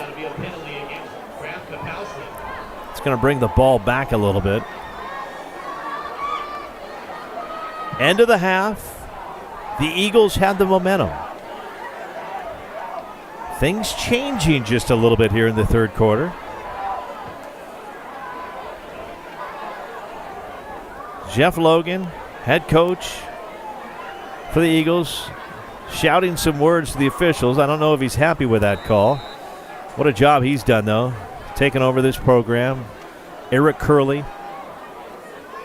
led GK to their first state title ever. The former quarterback for the Puyallup Vikings, PLU Lutz, one of the great high school coaches, retired after that state championship team. Helps out some high schools in Chelan now. And here comes GK on the attack. And how about Blake Pearson? Just keeps running. Following his big blockers right up the middle. Another great run from Blake. He's having a good night. He is really having a nice night for the Eagles. 2nd and 9. Eagles. Nice pickup there after the penalty for GK. 9:02 on the clock. They lead O'Dea 20-17. It's September, and I'm going to tell you now, come November when the state playoffs are underway, these two teams will still be playing. Mark my words on that. All right, 2nd down and 9, fake pitch. There's the throw, and there's the playmaker, Case Betts. Betts, he's to the 30, to the 20. Case Betts just continues to make big play after big play for the GK Eagles. He had a spectacular touchdown grab in the second quarter. I thought he was going to break free for his second touchdown of the night. This guy does it on defense. He does it on offense. He's a captain. He was first team as a sophomore last year, Case Betts, and he just is making big plays after big plays. And here we go. I mentioned that momentum switching a little bit to O'Dea. Well, mojo now switching back to Big Blue and the GK Eagles after that big pickup right there. 1st down and 10. Case goes to the sidelines. Going to get a little breather after that big play. AJ Tui Vaiave looking to his sidelines.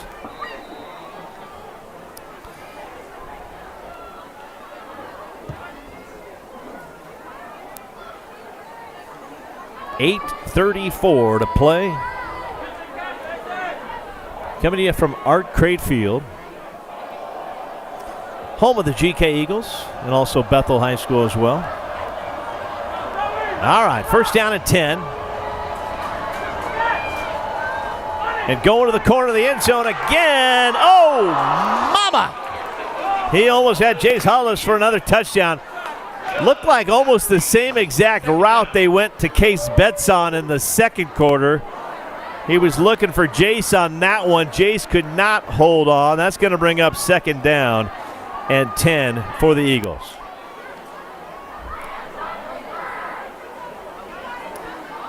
And you want to know why these programs are so good. Obviously, they have great youth programs. They have great coaching staffs. But how about this first week We're going to go play against – let's find the best team we can play against, and this is just a showdown tonight. What a fun game bringing it here on King 5 Plus tonight. All right. We got a little movement up there. O'Dea thinks that's going to be on GK, and it will be on GK.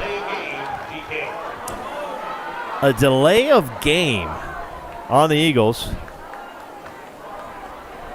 AJ looks a little frustrated after that one.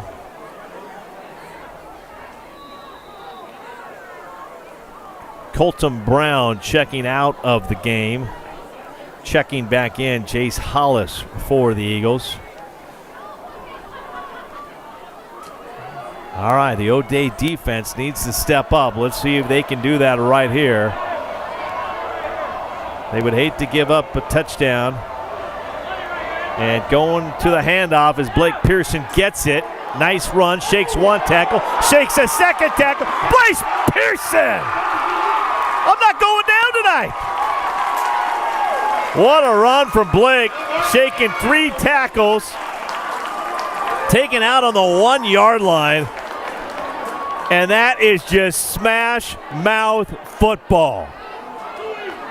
These are 2 heavyweights just laying haymakers at each other all night long. Week 1. And the GK crowd getting on their feet here. You can feel it. Good energy. 7:58 to play, third quarter.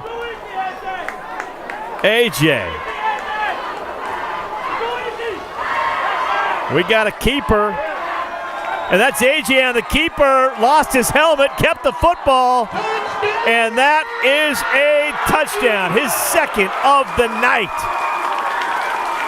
Ladies and gentlemen, that is a sophomore.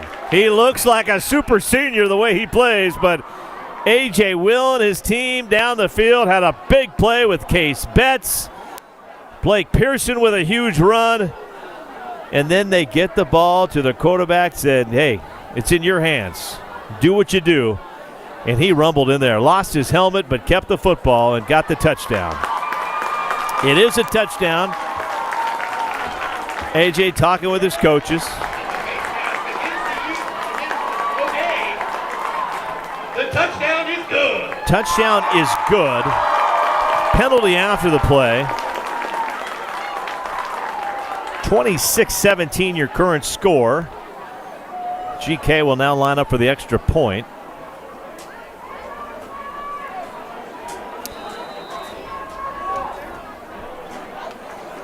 And that's what you do if you're a good football team. You answer back. O'Dea opened the third quarter with a big touchdown from Leo Bancaro. They made it a 3-point game. Jeff Logan and the Eagles answer right back. And it looks like GK is going to go for 2 now.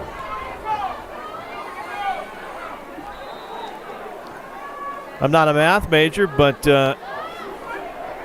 Coach Logan wants to get 2 on the board right here. Yeah, you definitely want to get to 28. We'll see what we do here. Not we, what they. GK, AJ under center. Fakes the handoff, throws. Oh! Had his man smell in the end zone, but just dropped it. So the 2-point conversion, no good. So with 7:43 to go in the third quarter, GK leads it 26-17.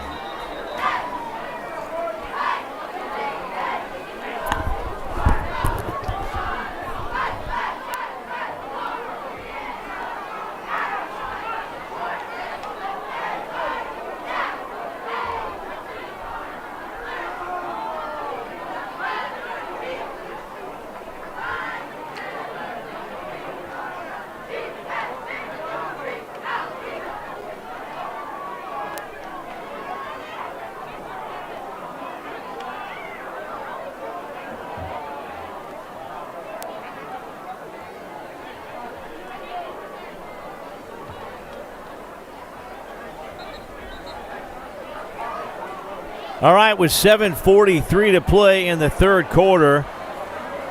Graham-Kapowsin Eagles 26, O'Dea Fighting Irish 17. Coming to you from Art Cratefield. Just a stone's throw away from Ohop Lake. Northwest Trek. Just some beautiful areas around here. Mount Rainier, beautiful Eatonville, not too far away. I fished Ohop Lake when I was 8 years old. Kellen, don't even try to get a shot at Ohop Lake. It's too far away. Great little trout pond. But beautiful area, beautiful country. 2 high schools. Actually, there's 3 big high schools out here. You got GK, you got Bethel, and you got Spanaway Lake High School. Go down the road. The Eatonville Cruisers, one of the top, just done a great job out there. Eatonville with all their sports teams as well. O'Dea making the trip from downtown Seattle to Art Cratefield. Not an easy place to get to, especially when the Washington State Fair is going on. 26-17 is your score. GK with the lead.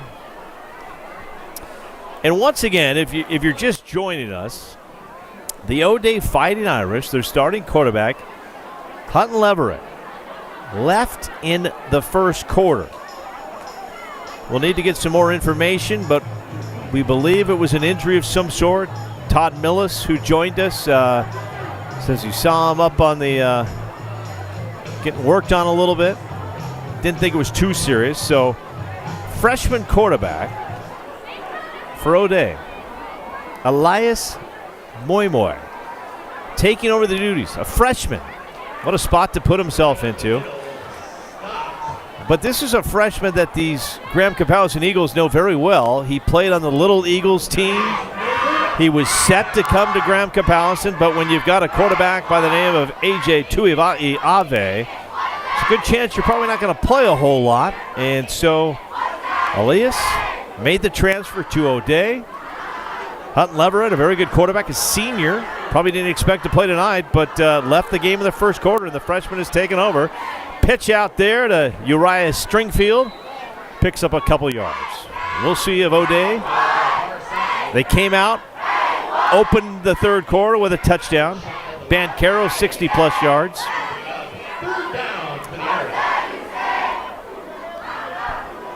But it's going to be a third down and about 4 yards for the Irish. This GK defense, they haven't made a whole lot of mistakes tonight. Bancaro just made a heck of a play to get that touchdown in the third quarter.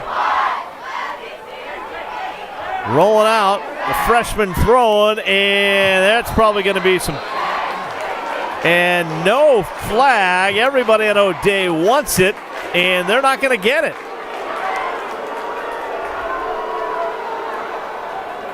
And there's no flag on the play, so that is going to bring up 4th down, and more than likely the punting unit will come out for Monty Kohler and the O'Dea Irish. Big defensive stop right there for GK. Secondary coming through for the Eagles.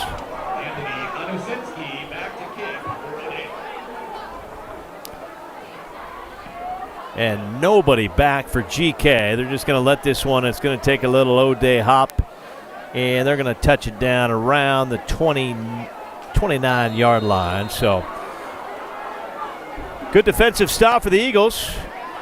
After the touchdown run from AJ, which made it 26-17, they missed the 2-point conversion. They had their guy wide open, but just couldn't convert. Built themselves a nice 9-point lead, and now they got the ball back, and it will be interesting to see what Coach Logan does here if he tries to eat away a little clock. And he's been running quite a bit with Blake Pearson tonight, and Blake has done a phenomenal job in the backfield tonight for the Eagles. Been a tough man to bring down. And they're going to go to the air, and he's going deep. And double coverage right there. Not much happening there. Keanu Corpus, the youngster, made a big play earlier in the day. Double teamed right there. had no chance at that one. These Eagles, man, they are loaded at the wide receiver position. A lot of talent and a lot of young talent. They are going to be a very dangerous team for the next few years, including this season. All right. 2nd down and 10, 6:08 to play, 3rd quarter.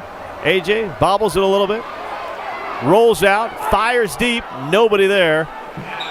Just threw it away.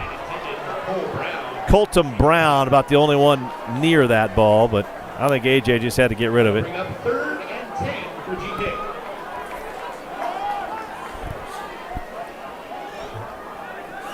3rd down and 10 for the Eagles.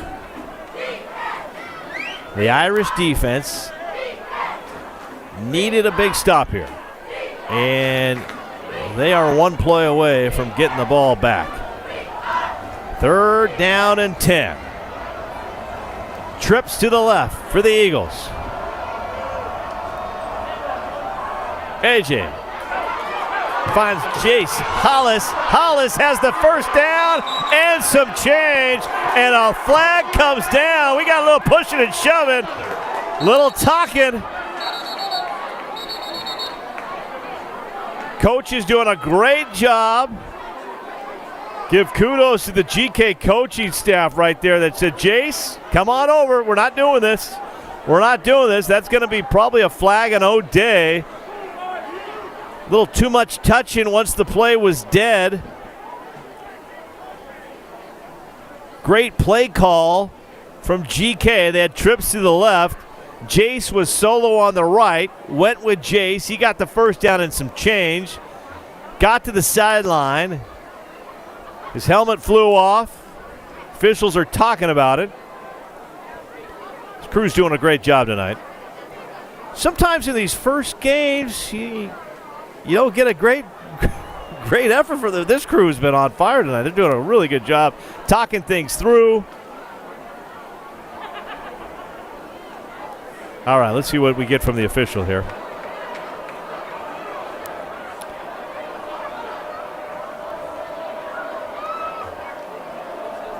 All right, it's going to go against. It's going to be a 1st down. Offsetting penalties there. Offsetting penalties. Penalties on both teams. But once again, give credit. GK coaches got Jace out of there. O'Dea players got their guy out of there. What could have been some smash talking, smash mouth football on the sidelines did not last long. In fact, coaches are still on the sidelines for GK, chatting it up with Jace like, come on. You got the 1st down. All right, 5:49 to play, 3rd quarter. GK leads it 26-17. You're watching the big game live on King 5 Plus. Uh-oh, fumble. AJ lost it. Ball is loose. O'Dea can't get it, and somehow it bounces to GK. Like a pinball bouncing around, and finally it goes to GK. I don't know how O'Dea didn't get that football. Luck on the side of the Eagles on that play right there. That could have been a costly turnover. AJ just didn't handle the snap very well. Lost it. Ball took a couple bounces, hit some O'Dea players. Finally landed into the hands of number 4, Colton Brown, for the GK Eagles.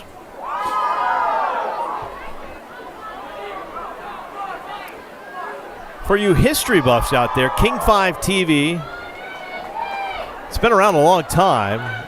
The very first program that actually aired on King 5 TV was a high school football game.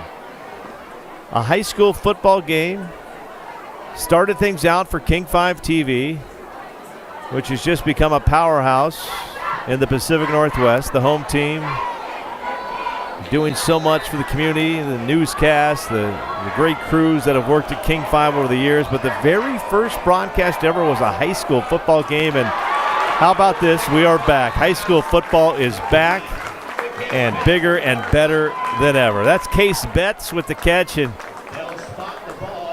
I don't play fantasy high school football, but if I did, I'd probably pick up number 11, Case Betts. And I don't know if anybody plays fantasy high school football, but number 11 wouldn't be a bad pickup. He's made some nice plays tonight for the Eagles. All right, 5:13 to go. GK wearing their all blues tonight. The O'Dea defense, they've been out there quite a spell here in the second half. GK trying to be the ones to wear down the opponents. And AJ lets it fly, and there are going to be some flags on the field. Couple flags coming down. Yep, that's pass interference. Colton Brown was the intended receiver. Looks like the Irish defenseman got his hands on him a little too soon, pulled him down. No doubt about that one. Flags are coming in, and that's going to be a first down for the Eagles. And here they come again, back into scoring position.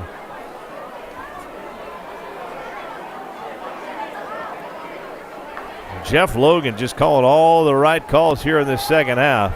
Spotted something, liked something. AJ saw it. Colton Brown one-on-one. And that will be a first down for the Eagles. I have a feeling we're going to be seeing number 12,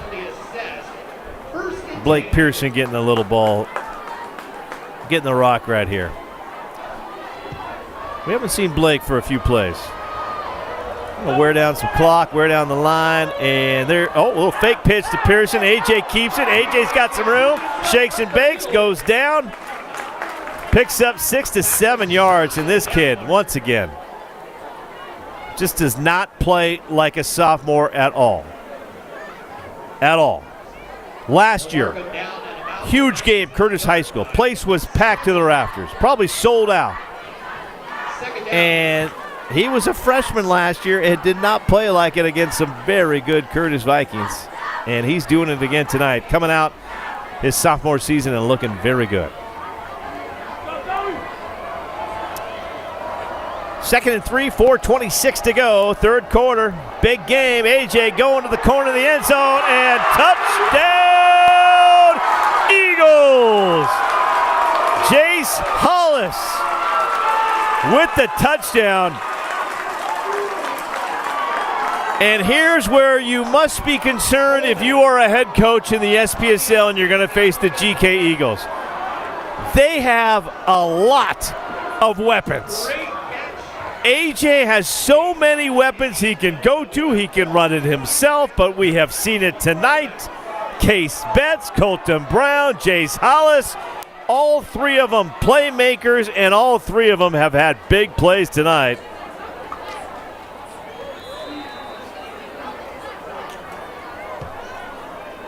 And was it coming back? And apparently that came back. We missed the flag. A lot of people on the sidelines not even sure what happened. But no touchdown there. But AJ's going back to work, and he's got a target again. And that's Jace Hollis again. We didn't actually get a call from the booth on that one.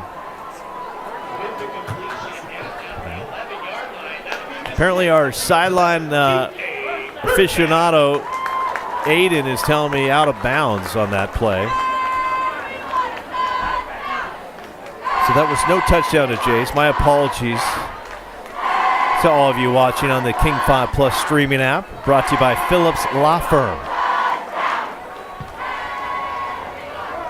Ball on the 11-yard line. First down for the GK Eagles.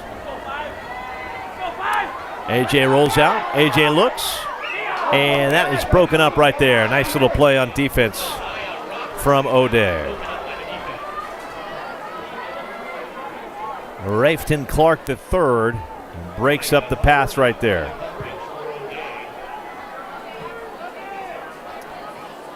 Second down and 10. 3:43 to go.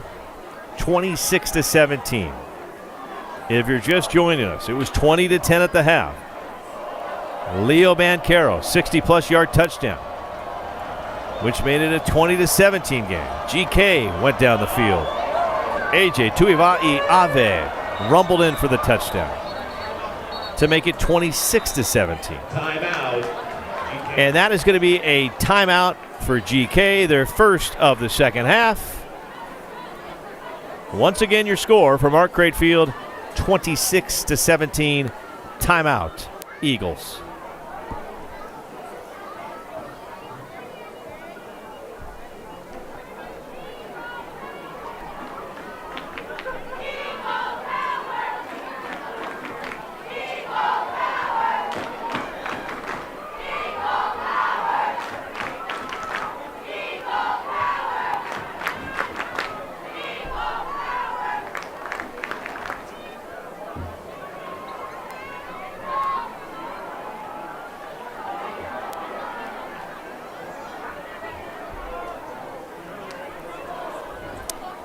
All right, welcome back, everybody. Third quarter, King 5, big game. The O'Dea Fighting Irish. Monty Kohler trying to get a historic win. GK trying to make him wait another week. They lead at 26-17. Second down and 10. AJ fakes the handoff to Blake. AJ throws in the end zone. Touchdown, GK. Quincy Rattray. We've been talking about this young man all night long. 6'2", big old target. And that one will stand. That one is a touchdown. And you know what I think Quincy did? I think Quincy may have been listening to the streaming broadcast because I was mentioning GK and all these weapons, Case Betts, Jace Hollis, Colton Brown, and Quincy's like, hey, Chris Egan, you didn't say my name. You didn't say my name. Well, Quincy said, you're going to say my name, and Quincy Rattray comes through with a touchdown for the Eagles, who now take a 32-17 lead. Ladies and gentlemen, this O'Dea team is very good. Very good. They're the defending 3A state champs. The GK Eagles are flexing their muscle tonight and saying, hey, everybody in the 4A, you better look at us. You better look at us. And how about that, a two-point conversion? And Coach Logan is just doing it all tonight. What a play call. They get the two-point conversion, and the Eagles extend their lead. What a night for this Graham-Kapowsin team. Looking very good. They lead at 34-17 now with 3:29 to go in the third quarter. And if you're O'Dea, who loves to run the rock, they have a freshman in at quarterback. They've got a very steep hill to climb if they want to get back into this ball game. But nobody's battled back in more games than Monty Kohler. One win away from becoming the all-time winningest coach in state history. Just one win away. But GK says it may not be tonight. 34-17 your score with 3:29 to play here at Art Crate Field. We'll see what O'Dea does.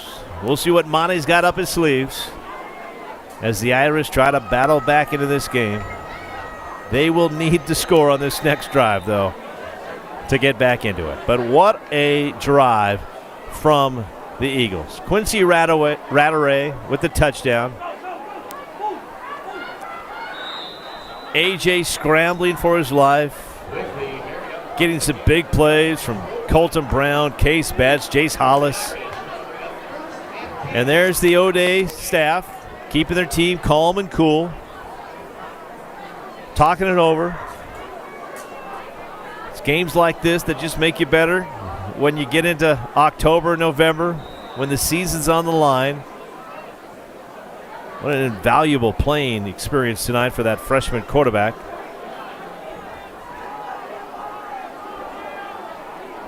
Elias Momo with the handoff.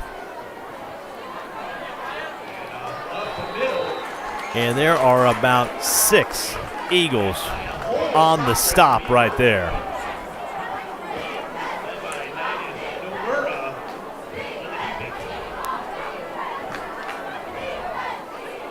Big old number 36, Nidus Nomura. He has been pretty good on the line tonight.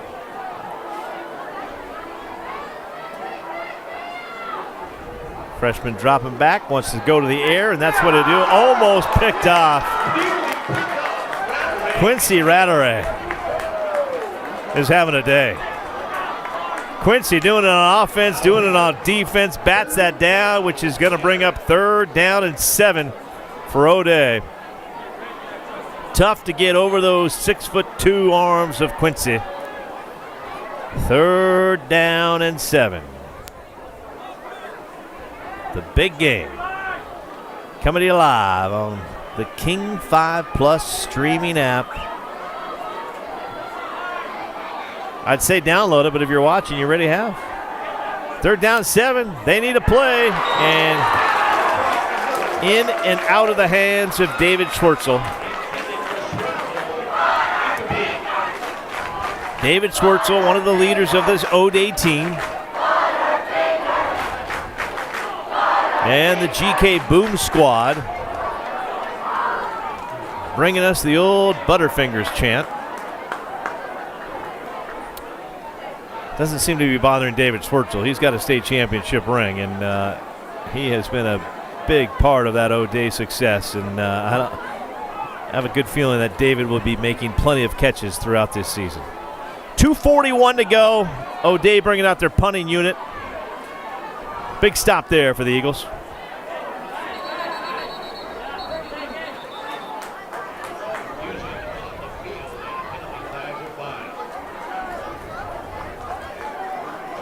And that penalty is going to be on O'Dea.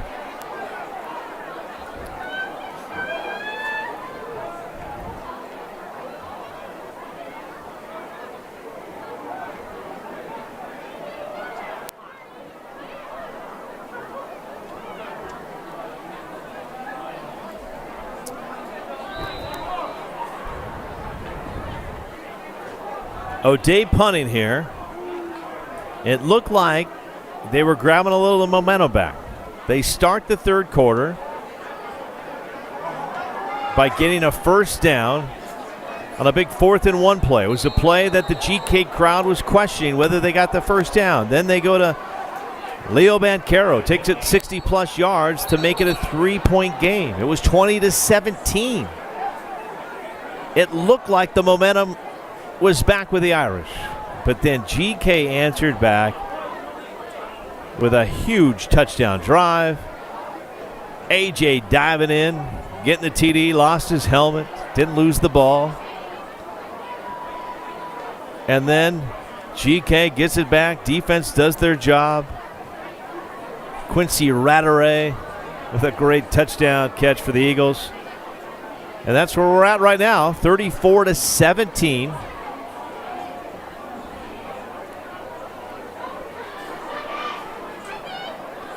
We have still not seen Hutton Leverett, quarterback for O'Dea. Went out in that 1st quarter, and we're sending him good thoughts. Hopefully it's something minor.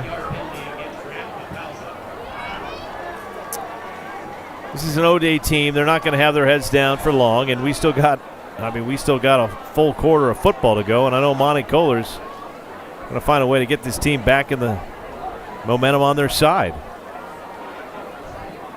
This team, though, one of the most disciplined teams in the state of Washington year after year after year. Won the state title last year. Knocked off the Bellevue Wolverines. Got by Eastside Catholic. Monty Kohler, 1 win away. Doesn't want to be about him. Wants it to be about the boys. That's the way he coaches. First-class program, the O'Dea Fighting Irish. All right, the referees sorting some things out on the field. 2:30 to go. Programming alert for you. Don't forget, coming up Sunday, after Sunday Night Football on King 5 TV, it will be the 5th quarter. Paul Sylvie, Walter Jones, the Hall of Famer, We'll break down the Seahawks game. Yours truly, I'll have the Seahawks highlights against the 49ers. That's Sunday night, King 5 after Sunday Night Football. The fifth quarter. It's been going on for nearly 2 decades. Paul Sylvie does a great job hosting that show. Hall of Famer Walter Jones, Steve Rabel will be on that show. That's Sunday once again. San Francisco 49ers come to town for the Seahawks' first game of the season. Coming up tonight, Ariel Orsuto will have all the King 5 highlights at 10:45 on Kong and 11:25 on King 5. Highlights from around the state, including the big game.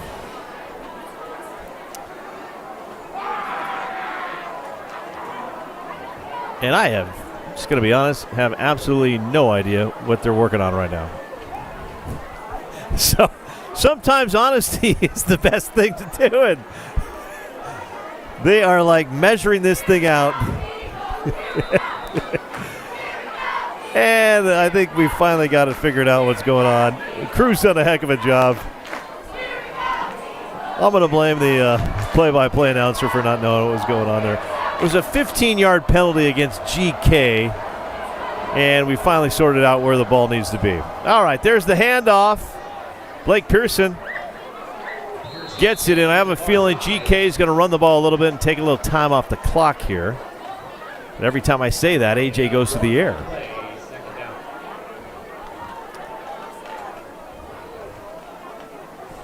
What a perfect night. Perfect night for football. Art Crate Field has hosted some great games over the years, and tonight has just been an incredible crowd for week 1. Temperatures at kickoff, 79 degrees. Beautiful night. The moon was shining bright earlier tonight. AJ scrambling, looking. Throws deep, and he's got a man wide open, and oh, mama! Keanu Corpus, just another one of these young receivers that just finds a way. AJ scrambles, he has time, his wide receivers have to improvise, and Keanu Corpus, just another big play for these Eagles.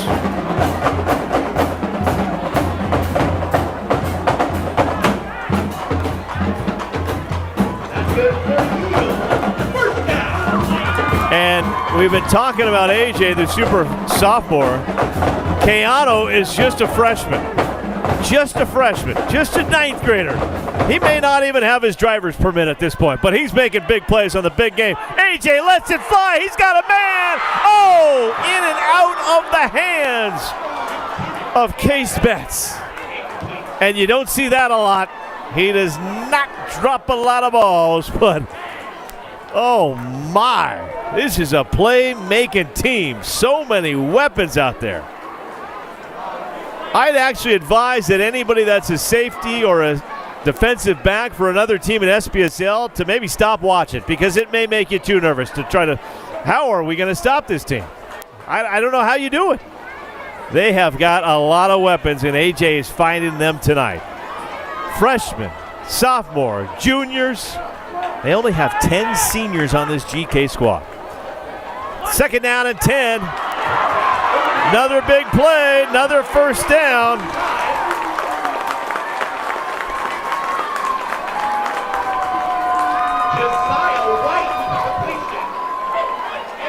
And that is Josiah White, sophomore, 6'2", 185 pounds. We haven't called that name a lot tonight, but Coach Logan says, hey, Egan, let me just throw one more weapon out there for you. Let me just throw one more weapon out there. That's what he's doing.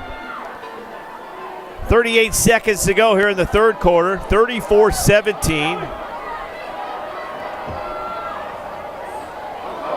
And Blake Pearson gets the handoff. I don't even know how he possibly got back to the line of scrimmage on that one. This kid is tough to bring down. And that could be the end of the third quarter. We'll see if GK decides to run the clock out. I think they will. Blake wants some water. They're coming to the sidelines, and that is the end of the third quarter. At the end of the third, Graham-Kapowsin Eagles lead it 34-17. We'll be right back for the final quarter.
Tonight, that will bring up 4th down and 13 for the Eagles, and looks like Coach is going to bring in the kicking crew, see if they can get themselves a field goal.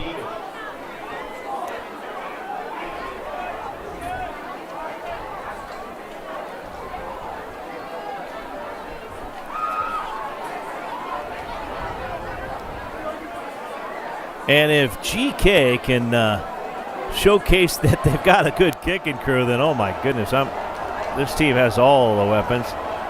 That's Matthew Vollmer, I believe, kicking for the Eagles.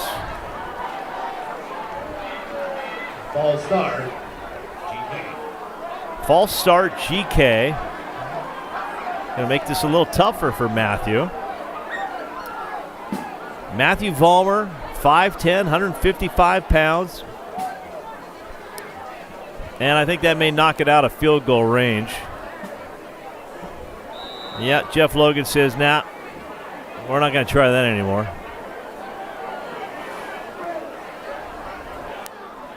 So back comes the offense. 4th down and 13. They're going to go for it now. See if they can make something happen. They've been making something happen pretty much every time they've had the ball tonight. 11:50 to go. AJ hands it off. Big old Blake Pearson. Tries to break one tackle. Yeah, it's going to take about 3 Irish to bring him down, and they do bring him down. O'Dea with a nice stop there. Hey, there is still time. 34-17. If anybody can get their team back into a game, Monty Kohler knows how to do it. Now, he's got a little uphill battle. He's got a freshman quarterback in there tonight. Hutton Leverett went out in the first quarter, has not returned, and there he is right there, the legend, Monty Kohler. Currently tied with the great Sidot for most wins in state history. Started coaching the Fighting Irish back in 1985. He's led his team to so many victories, several state championships, 25 Metro championships, 34 state tournament appearances.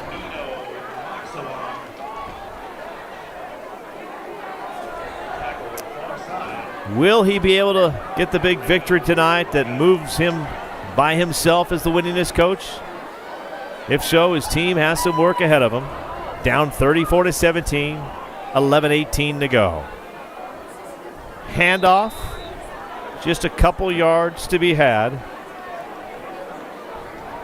And Monty is going to his bag of tricks. Jay-Sean Wilson got several carries tonight, the sophomore.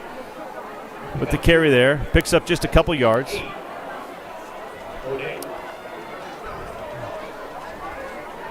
Elias Moy at quarterback, the freshman for O'Dea. Drops back, looking to the air, scrambles. Good little play right here. Tries to shake a tackle, shakes that tackle. He's to the 50, he's to the 40, he's to the 35, and what a great play there by the freshman. I have a feeling he's done that before on this field. Played for the Little Eagles program. Slated to go to GK, but now is leading the Irish tonight. Just a ninth grader taking over as the quarterback tonight. Great run right there. Little highlight film for number 3, the freshman quarterback.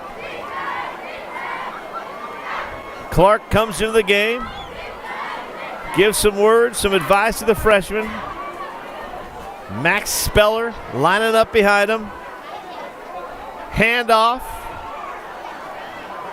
And that's going to be a few more yards. Jay-Sean Wilson, another nice carry. This is what O'Dea loves to do. The question is there enough time on the clock for them? Can they do this and come back into this game? It's going to be difficult as the clock winds down. Just over 10 minutes to play. The Eagles lead it 34-17. Going up to the air. And that's Bancaro with the catch. His first catch since that 60-plus yard touchdown that he had to start the third quarter. But he is dangerous. He is hard to bring down, and the Eagles found that out firsthand there at the start of the third quarter as he went down the sidelines and made it a 3-point game. First down at 10. Handoff to big old Max, and he is in there for the touchdown, Irish. Max Speller.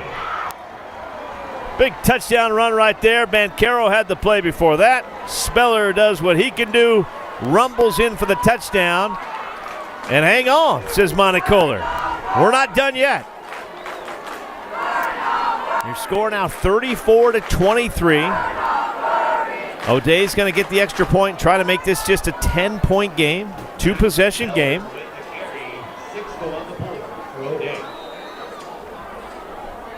Nice little run there from Speller. Kick is up. Kick is good. With 9:23 to play here at Art Crate Field. GK Eagles 34, O'Dea 24.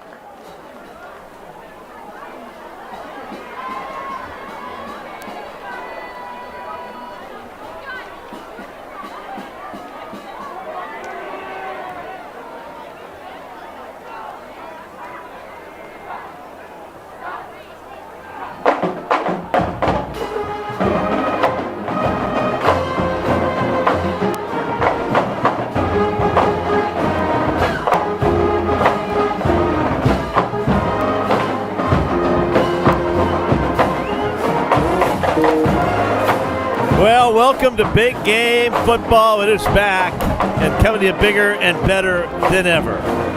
King 5 TV, dedicated to your communities, dedicated to your high schools. The only station covering high school sports, which is the heart of every city, every community, the high schools. You got to give these kids some love. King 5 says we will do that. We will talk about the positive things going on in our communities. And that's why we are bringing you high school football. And this year, I mentioned bigger and better than ever. We're bringing you the entire game. We're streaming it to you on King 5 Plus. And a big shout out to Phillips Law Firm. The big game sponsored by Phillips Law Firm, unleashing justice for you. Helping us bring nights like this together. GK with the lead, 34-24, 9:17 to play. I mentioned the big game, bigger and better than ever. We have the streaming on King 5 Plus. We also do a pregame at 5:45 on King 5 TV. We'll do it again in the 6:30 news where we get the cheerleaders, the bands on there. Tonight at 10:45 on Kong, we'll have a little post-game of what happened tonight. We look back at the big game. We'll have that again at 11:25. Ariel Arsudo will bring you highlights from other games across the state. And there's a flag. And that could be going against O'Dea for a late hit. We'll see. Looked like a great play. But then a little extra after. We'll see what the referees come up with here. Some talking. Head official giving a warning to the O'Dea side.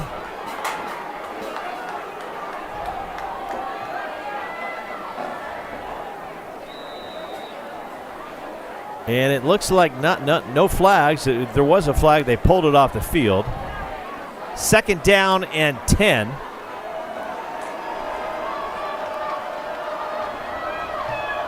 Just a warning. Just a warning to the O'Dea sidelines. No penalty on the play. 2nd down, GK. AJ looking. AJ scrambling. AJ throwing. Nothing there. Case Betts out of bounds when he made the catch. Double teamed. AJ Tuivasa-Ave, though, just keeps plays going with his feet, with his decision making. Pretty impressive what we're seeing from this sophomore quarterback. But now the O'Dea student section on their feet. The O'Dea players are starting to get fired up. They know they get a big stop here. They get a touchdown. Anything can happen, right? It's only a 2-possession game with 9 minutes to play. O'Dea's the defending state champ for a reason. They know how to play in big games. AJ looking. He's throwing deep. Looking for Case Betts. Oh! Case Betts changed his route at the last second. He made a quick shoulder move to break free. Pass just overthrew him a little bit. That's going to bring up a 4th down. And hang on. Here comes O'Dea. It looked like GK was going to pull away. But mighty Monty Kohler, with a freshman quarterback, has found a way to make this a ball game. It's only a 10-point game. 8:58 to go. 9:30 in Spanaway. This could be a late one tonight. It's probably 9:30 in Seattle. I don't think Spanaway and Seattle at a different time. There's the punt. And a late. He's going to field it. And a big hit on the sidelines there.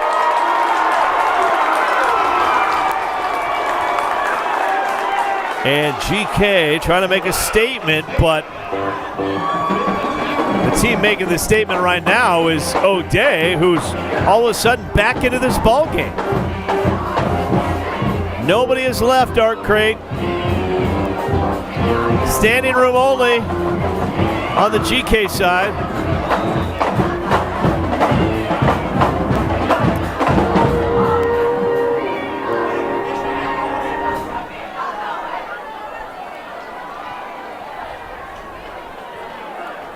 All right, 8:47 to play.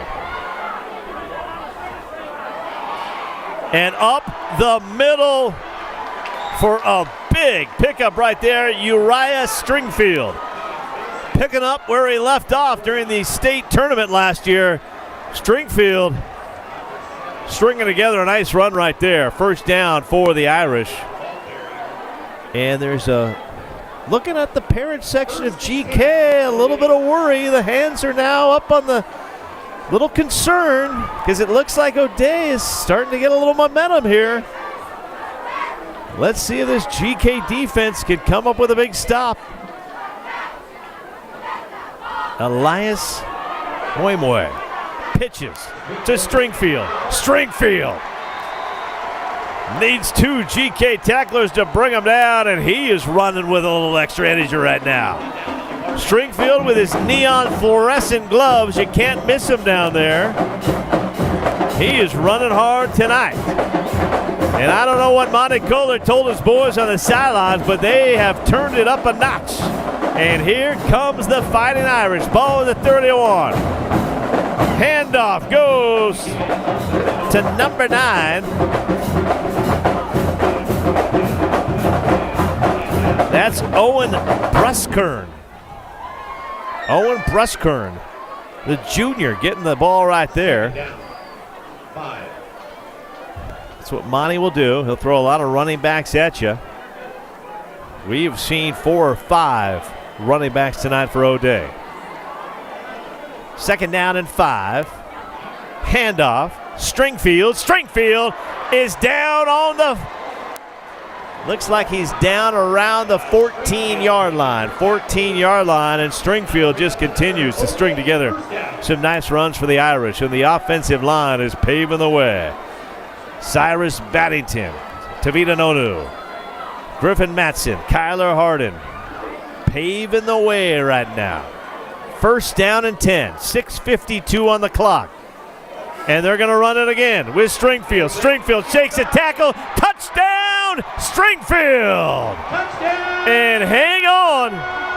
Here comes the Irish. They are an extra point away from making this a 3-point game with 6:42 to go. And they have erupted on the O'Dea side, and there is a hush on the GK side right now because O'Dea has found a way to get back into this ball game.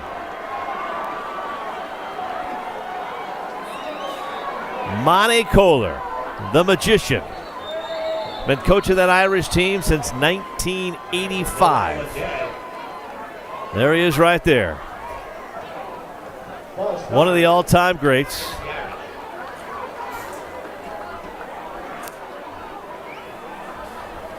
Monty Kohler, 1 win away. 1 win away from becoming the all-time winningest coach in state history all by himself. Right now he's tied with the great Sid Otten, the Tumwater T-Bird legend. The extra point is up, and the extra point is good. Monty likes that. Monty likes what he's seen from his team here in the 4th quarter. And all of a sudden, hang on.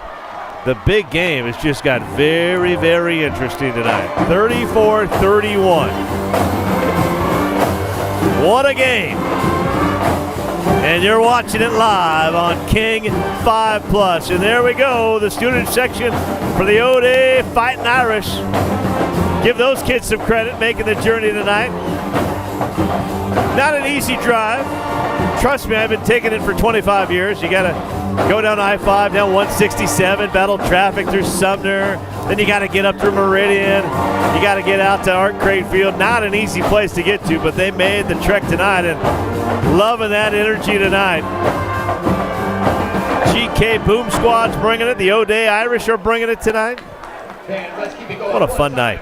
Fun night to be a high school kid. High school football underway. Game started last night. Majority of the games taking place tonight. Big shout out to the Graham-Kapowsin band. They've been bringing it all night long. They have sounded very good. They're off to the left of me. Tropical night tonight. It's tropical night. Felt like that earlier today. Game started at kickoff, 79 degrees. Cooled down a little bit here. The game is not cooled down. Game is heating up. 6:42 to go. Kick is up. And let's see how GK answers the call here. And O'Dea did some work at halftime. O'Dea did some work at halftime, at least their special teams unit did, because they were having troubles covering kickoffs in that first half. GK had a couple great returns, but there has not been a lot of room to run in the second half. All right, let's see what happens here. Jeff Logan, head coach of GK, His team has a 3-point lead. From their own 25-yard line. Ball on the 25. 6:36 to go. AJ Tuivai-Ave has been sensational all night long. Can he lead his team one more time to seal the deal? AJ going up, going deep, looking. Oh, in and out of the hands. In and out of the hands. Messiah Roberson almost had himself a 75-yard touchdown. Roberson has some speed, broke free. Pass was right there on the fingertips, couldn't haul it in. O'Dea likes that. No time really off the clock. 2nd down and 10. AJ Tuivai-Ave fakes the handoff, and he is going down. Siole Siale was right there. He was not fooled by anyone. Big old number 58 with a big-time tackle for the Irish. And I don't know what's kicked into this O'Dea team, but they did not look very happy in the 3rd quarter, and they have turned it up a notch here in the 4th. 3rd down, GK. 3rd down and 15. And the big game living up to the hype, and then some tonight. 34-31. Eagles. AJ takes the snap, fakes the pitch, throws it, and all over it was O'Dea. That's incomplete. Ball hit the ground, but another great defensive play. Siale. 2 great defensive plays for O'Dea. So that will force GK to bring out the punting unit. 4th down, Eagles. They still have the lead, 34-31. The GK defense didn't get a whole lot of time there to rest. They're going to be back on the field very quickly here. Need a good punt right here. Can't help the cause and give O'Dea good field position. Decent punt, good roll, and they're going to get a GK bolt roll here. Going to roll all the way down to about the 38-yard line. All right, ladies and gentlemen, the big game. Here we go. 5:29 to play. The defending state champs from O'Dea, down 3. The GK Eagles, one of the top teams in the 4A ranks, up 34-31. O'Dea's found a little momentum here. Running the rock and running it well. Uriah Stringfield had a great series. Max Speller had the big touchdown. Leo Bancaro had a big catch.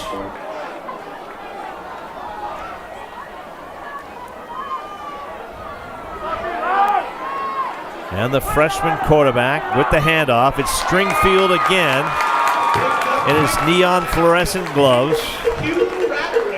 Gets a couple yards, not much. The clock ticking. O'Dea has all of their timeouts.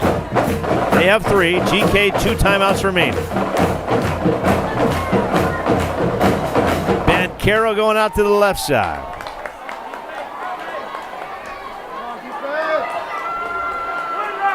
Moy under center. He's going to go to the air looking for Bancaro. He's got Bancaro. Bancaro shakes one tackle, can't shake a second tackle.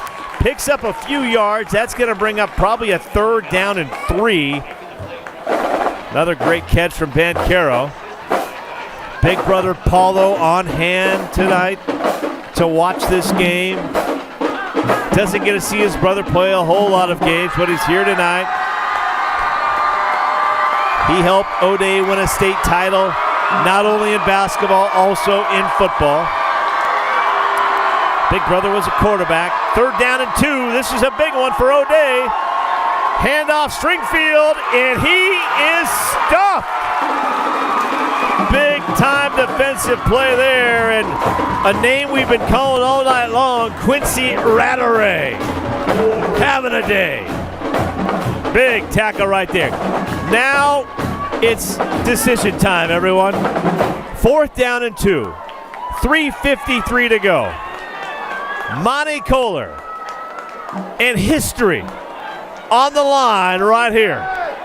And they will go for it. And you got to have a feeling that it's going to go to Stringfield.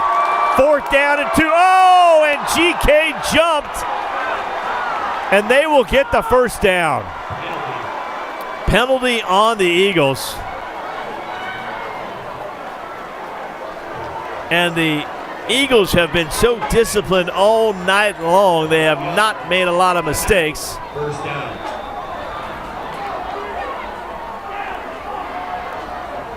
Moy now over with the coaches. First down, new set of downs, and that was huge. That was huge. And here comes the freshman quarterback, trying to bring his coach a little piece of history. He would become the all-time winningest coach in state history with a victory. 34-31, GK has the lead. Handoff, Stringfield takes it, and he's brought down by Frederick Parks. Frederick Parks with the tackle. Owen Bruskern also in, helping out. 2:51 to go, ladies and gentlemen. Glad you're joining us. Thank you, Phillips Law Firm. Thank you to everybody with King 5 TV. What a crew we've got here tonight. As Monty Kohler looks on with 2:38 to go, calm and cool. He's been here before. GK with the lead. Clock is ticking. Moy. Handoff, pitch, Stringfield gets the carry up the left side. He's to the 30. He's down to the 26-yard line. And Uriah Stringfield has run absolutely amazing in this 4th quarter. Following his big old blockers, he has done a great job. 2nd down. Up the middle, and that is going to be a touchdown. Elias Moy kept it himself, the freshman quarterback. And my apologies if we're not pronouncing his name right. He's just a freshman, but I'll tell you what, when the game's done, I'm going to go find this young man and make sure we will be saying it right the rest of the way. But what a story this has been.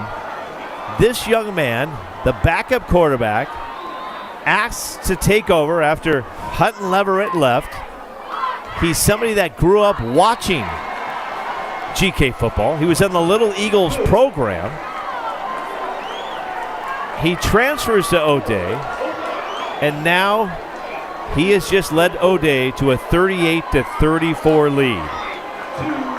But there's 2 minutes on the clock. And as I've been talking all night long, the GK Eagles have one of the most explosive offenses in the state.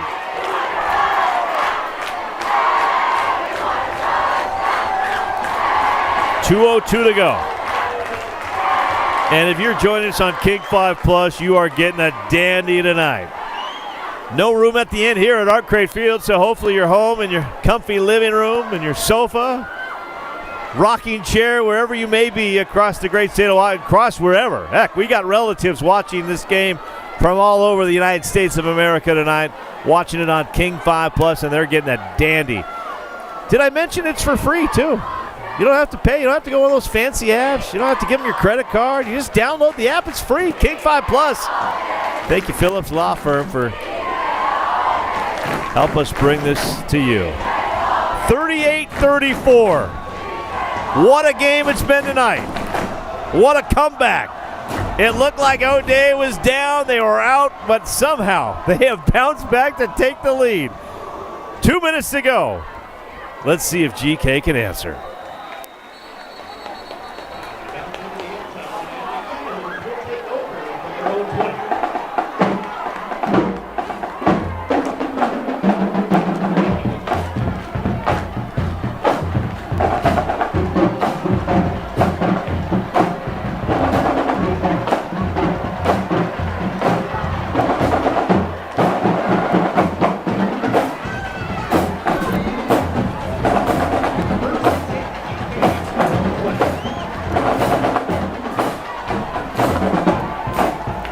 All right. Setting the scene for you. 2:02 to go. O'Dea leads it 38-34. AJ looking, throwing deep. Looking, and no flags. I'll bring up second down.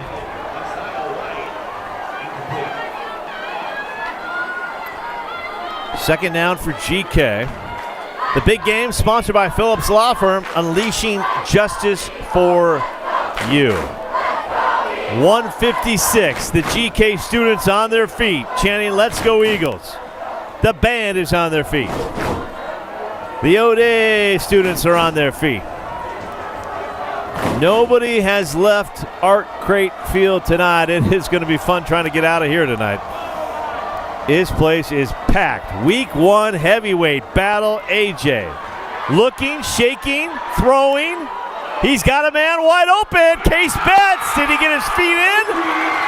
His feet are in. What a play from Case Betts, the ballerina. Oh, my. First teams as a sophomore, playing like a first teamer in the first game of the season. Case Betts tight ropes it to keep his feet in bounds. And Case Betts says, "Don't take me out of the game." First down for the Eagles. And an O'Dea player down, limping off the field.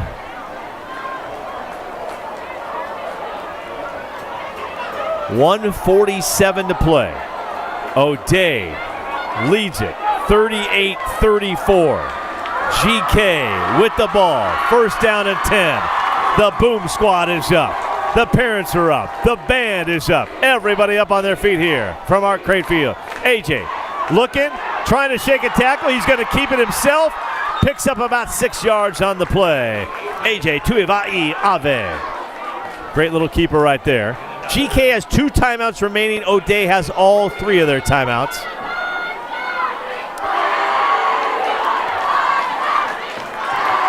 What a night for football here. Oh my. It's just perfect. King 5 TV, first ever TV broadcast, was a high school football game.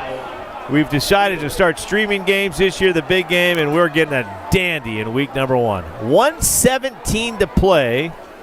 GK using their second to last timeout to talk things over. And here's what's tough when it comes to GK. When you look at this game, you've got touchdowns to Case Betts. You've got touchdowns to Jace Hollis. You've got touchdowns to Quincy Rattray. Keanu Corpus has made some big plays. Roberson has had a couple big plays. AJ Tuivai Ave, a couple touchdowns himself. So they have a lot of different weapons. But this O'Dea defense has stepped up their game here in the fourth quarter with the game on the line, with history on the line. They have come together as one for their head coach, Monty Kohler, in what could be an historic way to pick up that big victory tonight. 1:17 to go. Here we go. AJ takes a snap, looking back. The rush is on. He's got his man, but play has been stopped.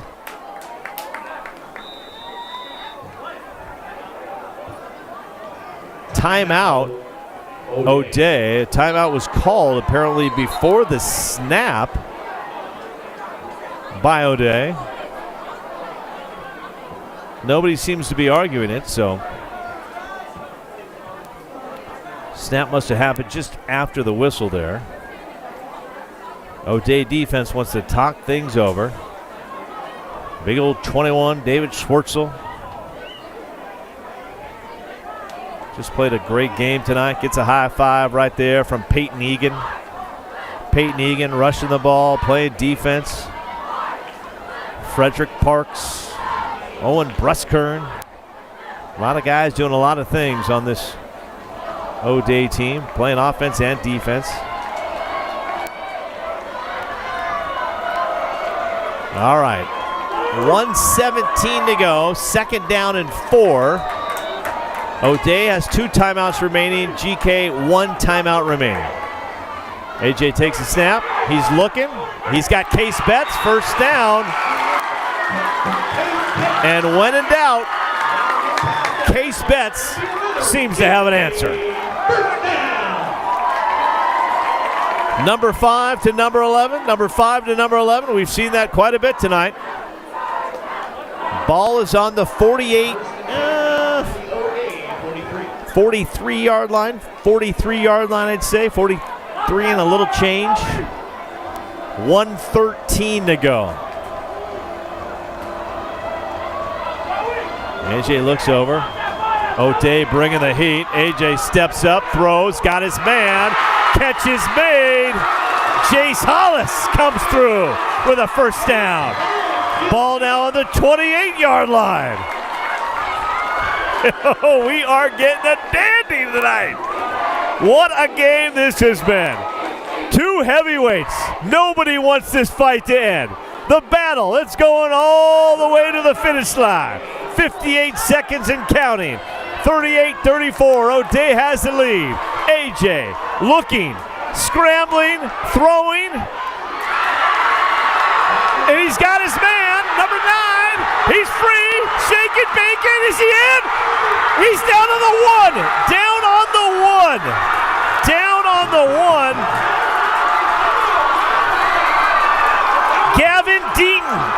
Gavin Deaton with his first catch of the night, and it is the biggest catch of the night. But hang on, there's some flags on the field.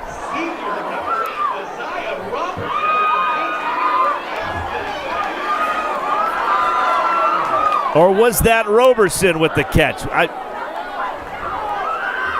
We lost some numbers there.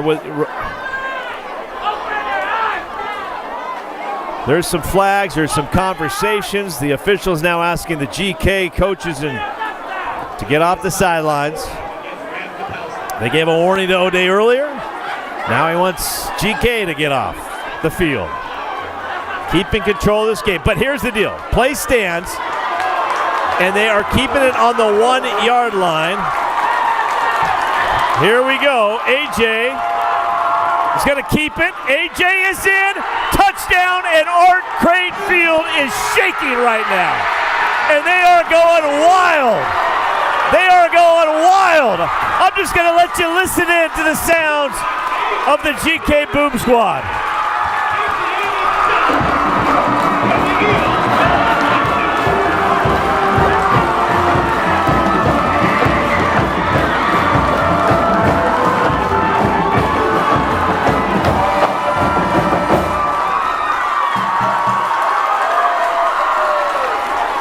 What a game. What a game.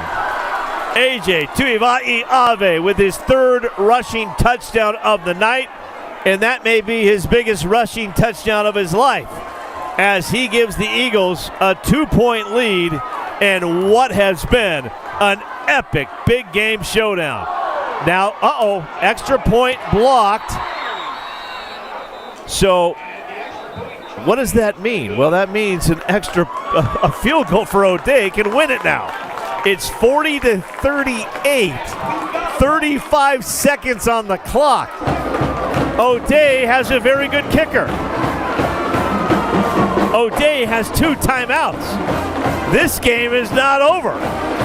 And when you have a player by the name of Leo Banchero, well, big plays can be had. What a thriller tonight. AJ Tuivai-Ave, just a sophomore, but this is a name we'll be saying time and time again for several years, is showing tonight he is definitely one of the best quarterbacks in the state of Washington. O'Dea and their O-line and their rushing attack, Uriah Stringfield has been phenomenal tonight. Banchero with some huge plays. Moy, the freshman quarterback for O'Dea, got his team back into this game. 35 seconds to go. This is not over, ladies and gentlemen. This is not over. O'Dea can win it with a field goal. They can win it with a field goal. Just absolutely amazing. This thing will not end tonight. And nobody has left the building. Art Crate Field was shaking tonight. A minor earthquake tonight. And it was not coming out of Mount Rainier. It was coming out of the student section. The GK Boom Squad. They have not sat all night long. And here's the kickoff, and it's a big one. And Coach Logan said, leave no doubt. Leave no doubt. And here we go. 35 seconds to go. The magician Monty Kohler. He's somehow got his team back into this game. It didn't look great.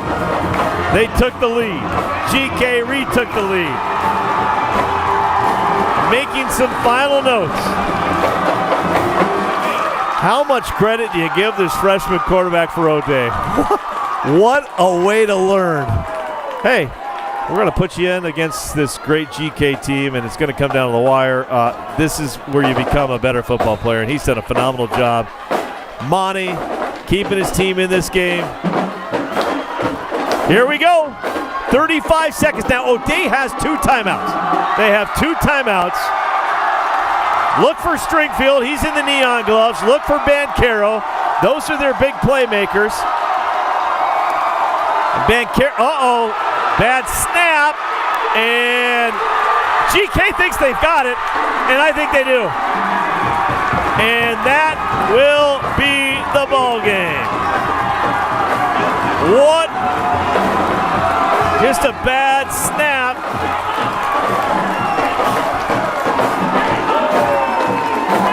And it looked like Kean Wilson was on the recovery. He was first in there. Jeremiah Leumuava causing some troubles in there as well. He's been doing that all night long. And more than likely, your player of the night, AJ Tuivai-Ave, will probably just take a knee here.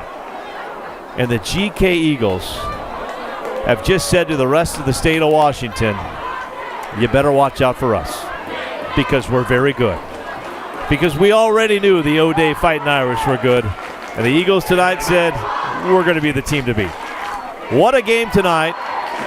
This has been a thriller. O'Dea with 2 timeouts. But not even 2 timeouts is going to save them here.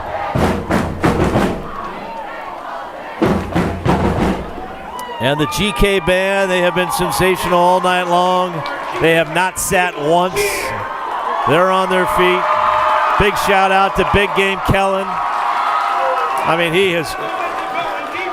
he won't win an Emmy Award for this, but he should, because Big Game Kellen has been on his game tonight. I mean, I don't think there's an Emmy Award for streaming football games, but there should be, and I'd give the Emmy to Kellen. And that is going to be a knee, and that should do it. No signs from Monty to call a timeout. And what has been an epic first game of the season. The Graham-Kapowsin Eagles, they defeat the O'Dea Fighting Irish in an instant classic, 40-38 your final. Ladies and gentlemen, unfortunately these 2 teams will not meet in the playoffs. One's 3A, one's 4A. But there's a good chance we see both of these teams playing for a state title. What a show tonight. Monty Kohler will have to wait 1 week for history, as he will go after that historic victory next week. Graceful in defeat, but what a win tonight for Coach Logan and his GK Eagles. This was a thriller. AJ Tuivai-Ave, absolutely sensational. Case Betts, I want to go back to the catch Case Betts made. He gets his feet in, a ballerina move from Case Betts. That may be the play of the game that doesn't even get talked about, is Case Betts with that incredible catch on the sidelines. They get a first down. Just play after play we saw from Case Betts tonight. He was sensational. Jace Hollis was very good tonight. Just Blake Pearson ran the ball very hard tonight. Ladies and gentlemen, that will do it. The King 5 Plus Big Game brought to you by Phillips Law Firm. GK. They win it 40-38, your final. Next week's big game on King 5 Plus, apparently this has already been sealed and dealed, will be the Bellevue Wolverines. We'll head to the great city of Bellevue. They'll be hosting the Lake Stevens Vikings. So another battle of heavyweights. That should be a good one. So next Friday we'll be live from Bellevue. Coach Knipp and the Wolverines should be a good one tonight.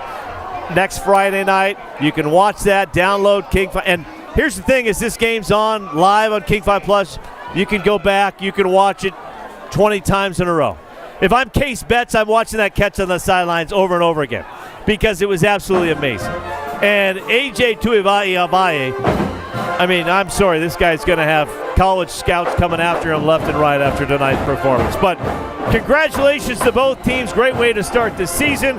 Once again, the GK Eagles, they win this one 40-38. Thank you, Phillips Law Firm. Thank you to the amazing crew, Aiden, Ryan, Milt, Big Game Kellen, Medium Game Louie on the field. We call him Big Game Louie. Just a great crew. We got Tony White back at the station. Kip is doing some magical work back at the station as well. Thank you, Phillips Law Firm. Thanks, everybody, for watching. I got to go to work. I got some highlights. I got to get on the air tonight, 10:45 and 11:25 on King 5. There they are. The winners tonight, GK Eagles, once again, take game one of the season. 40-38 is your final.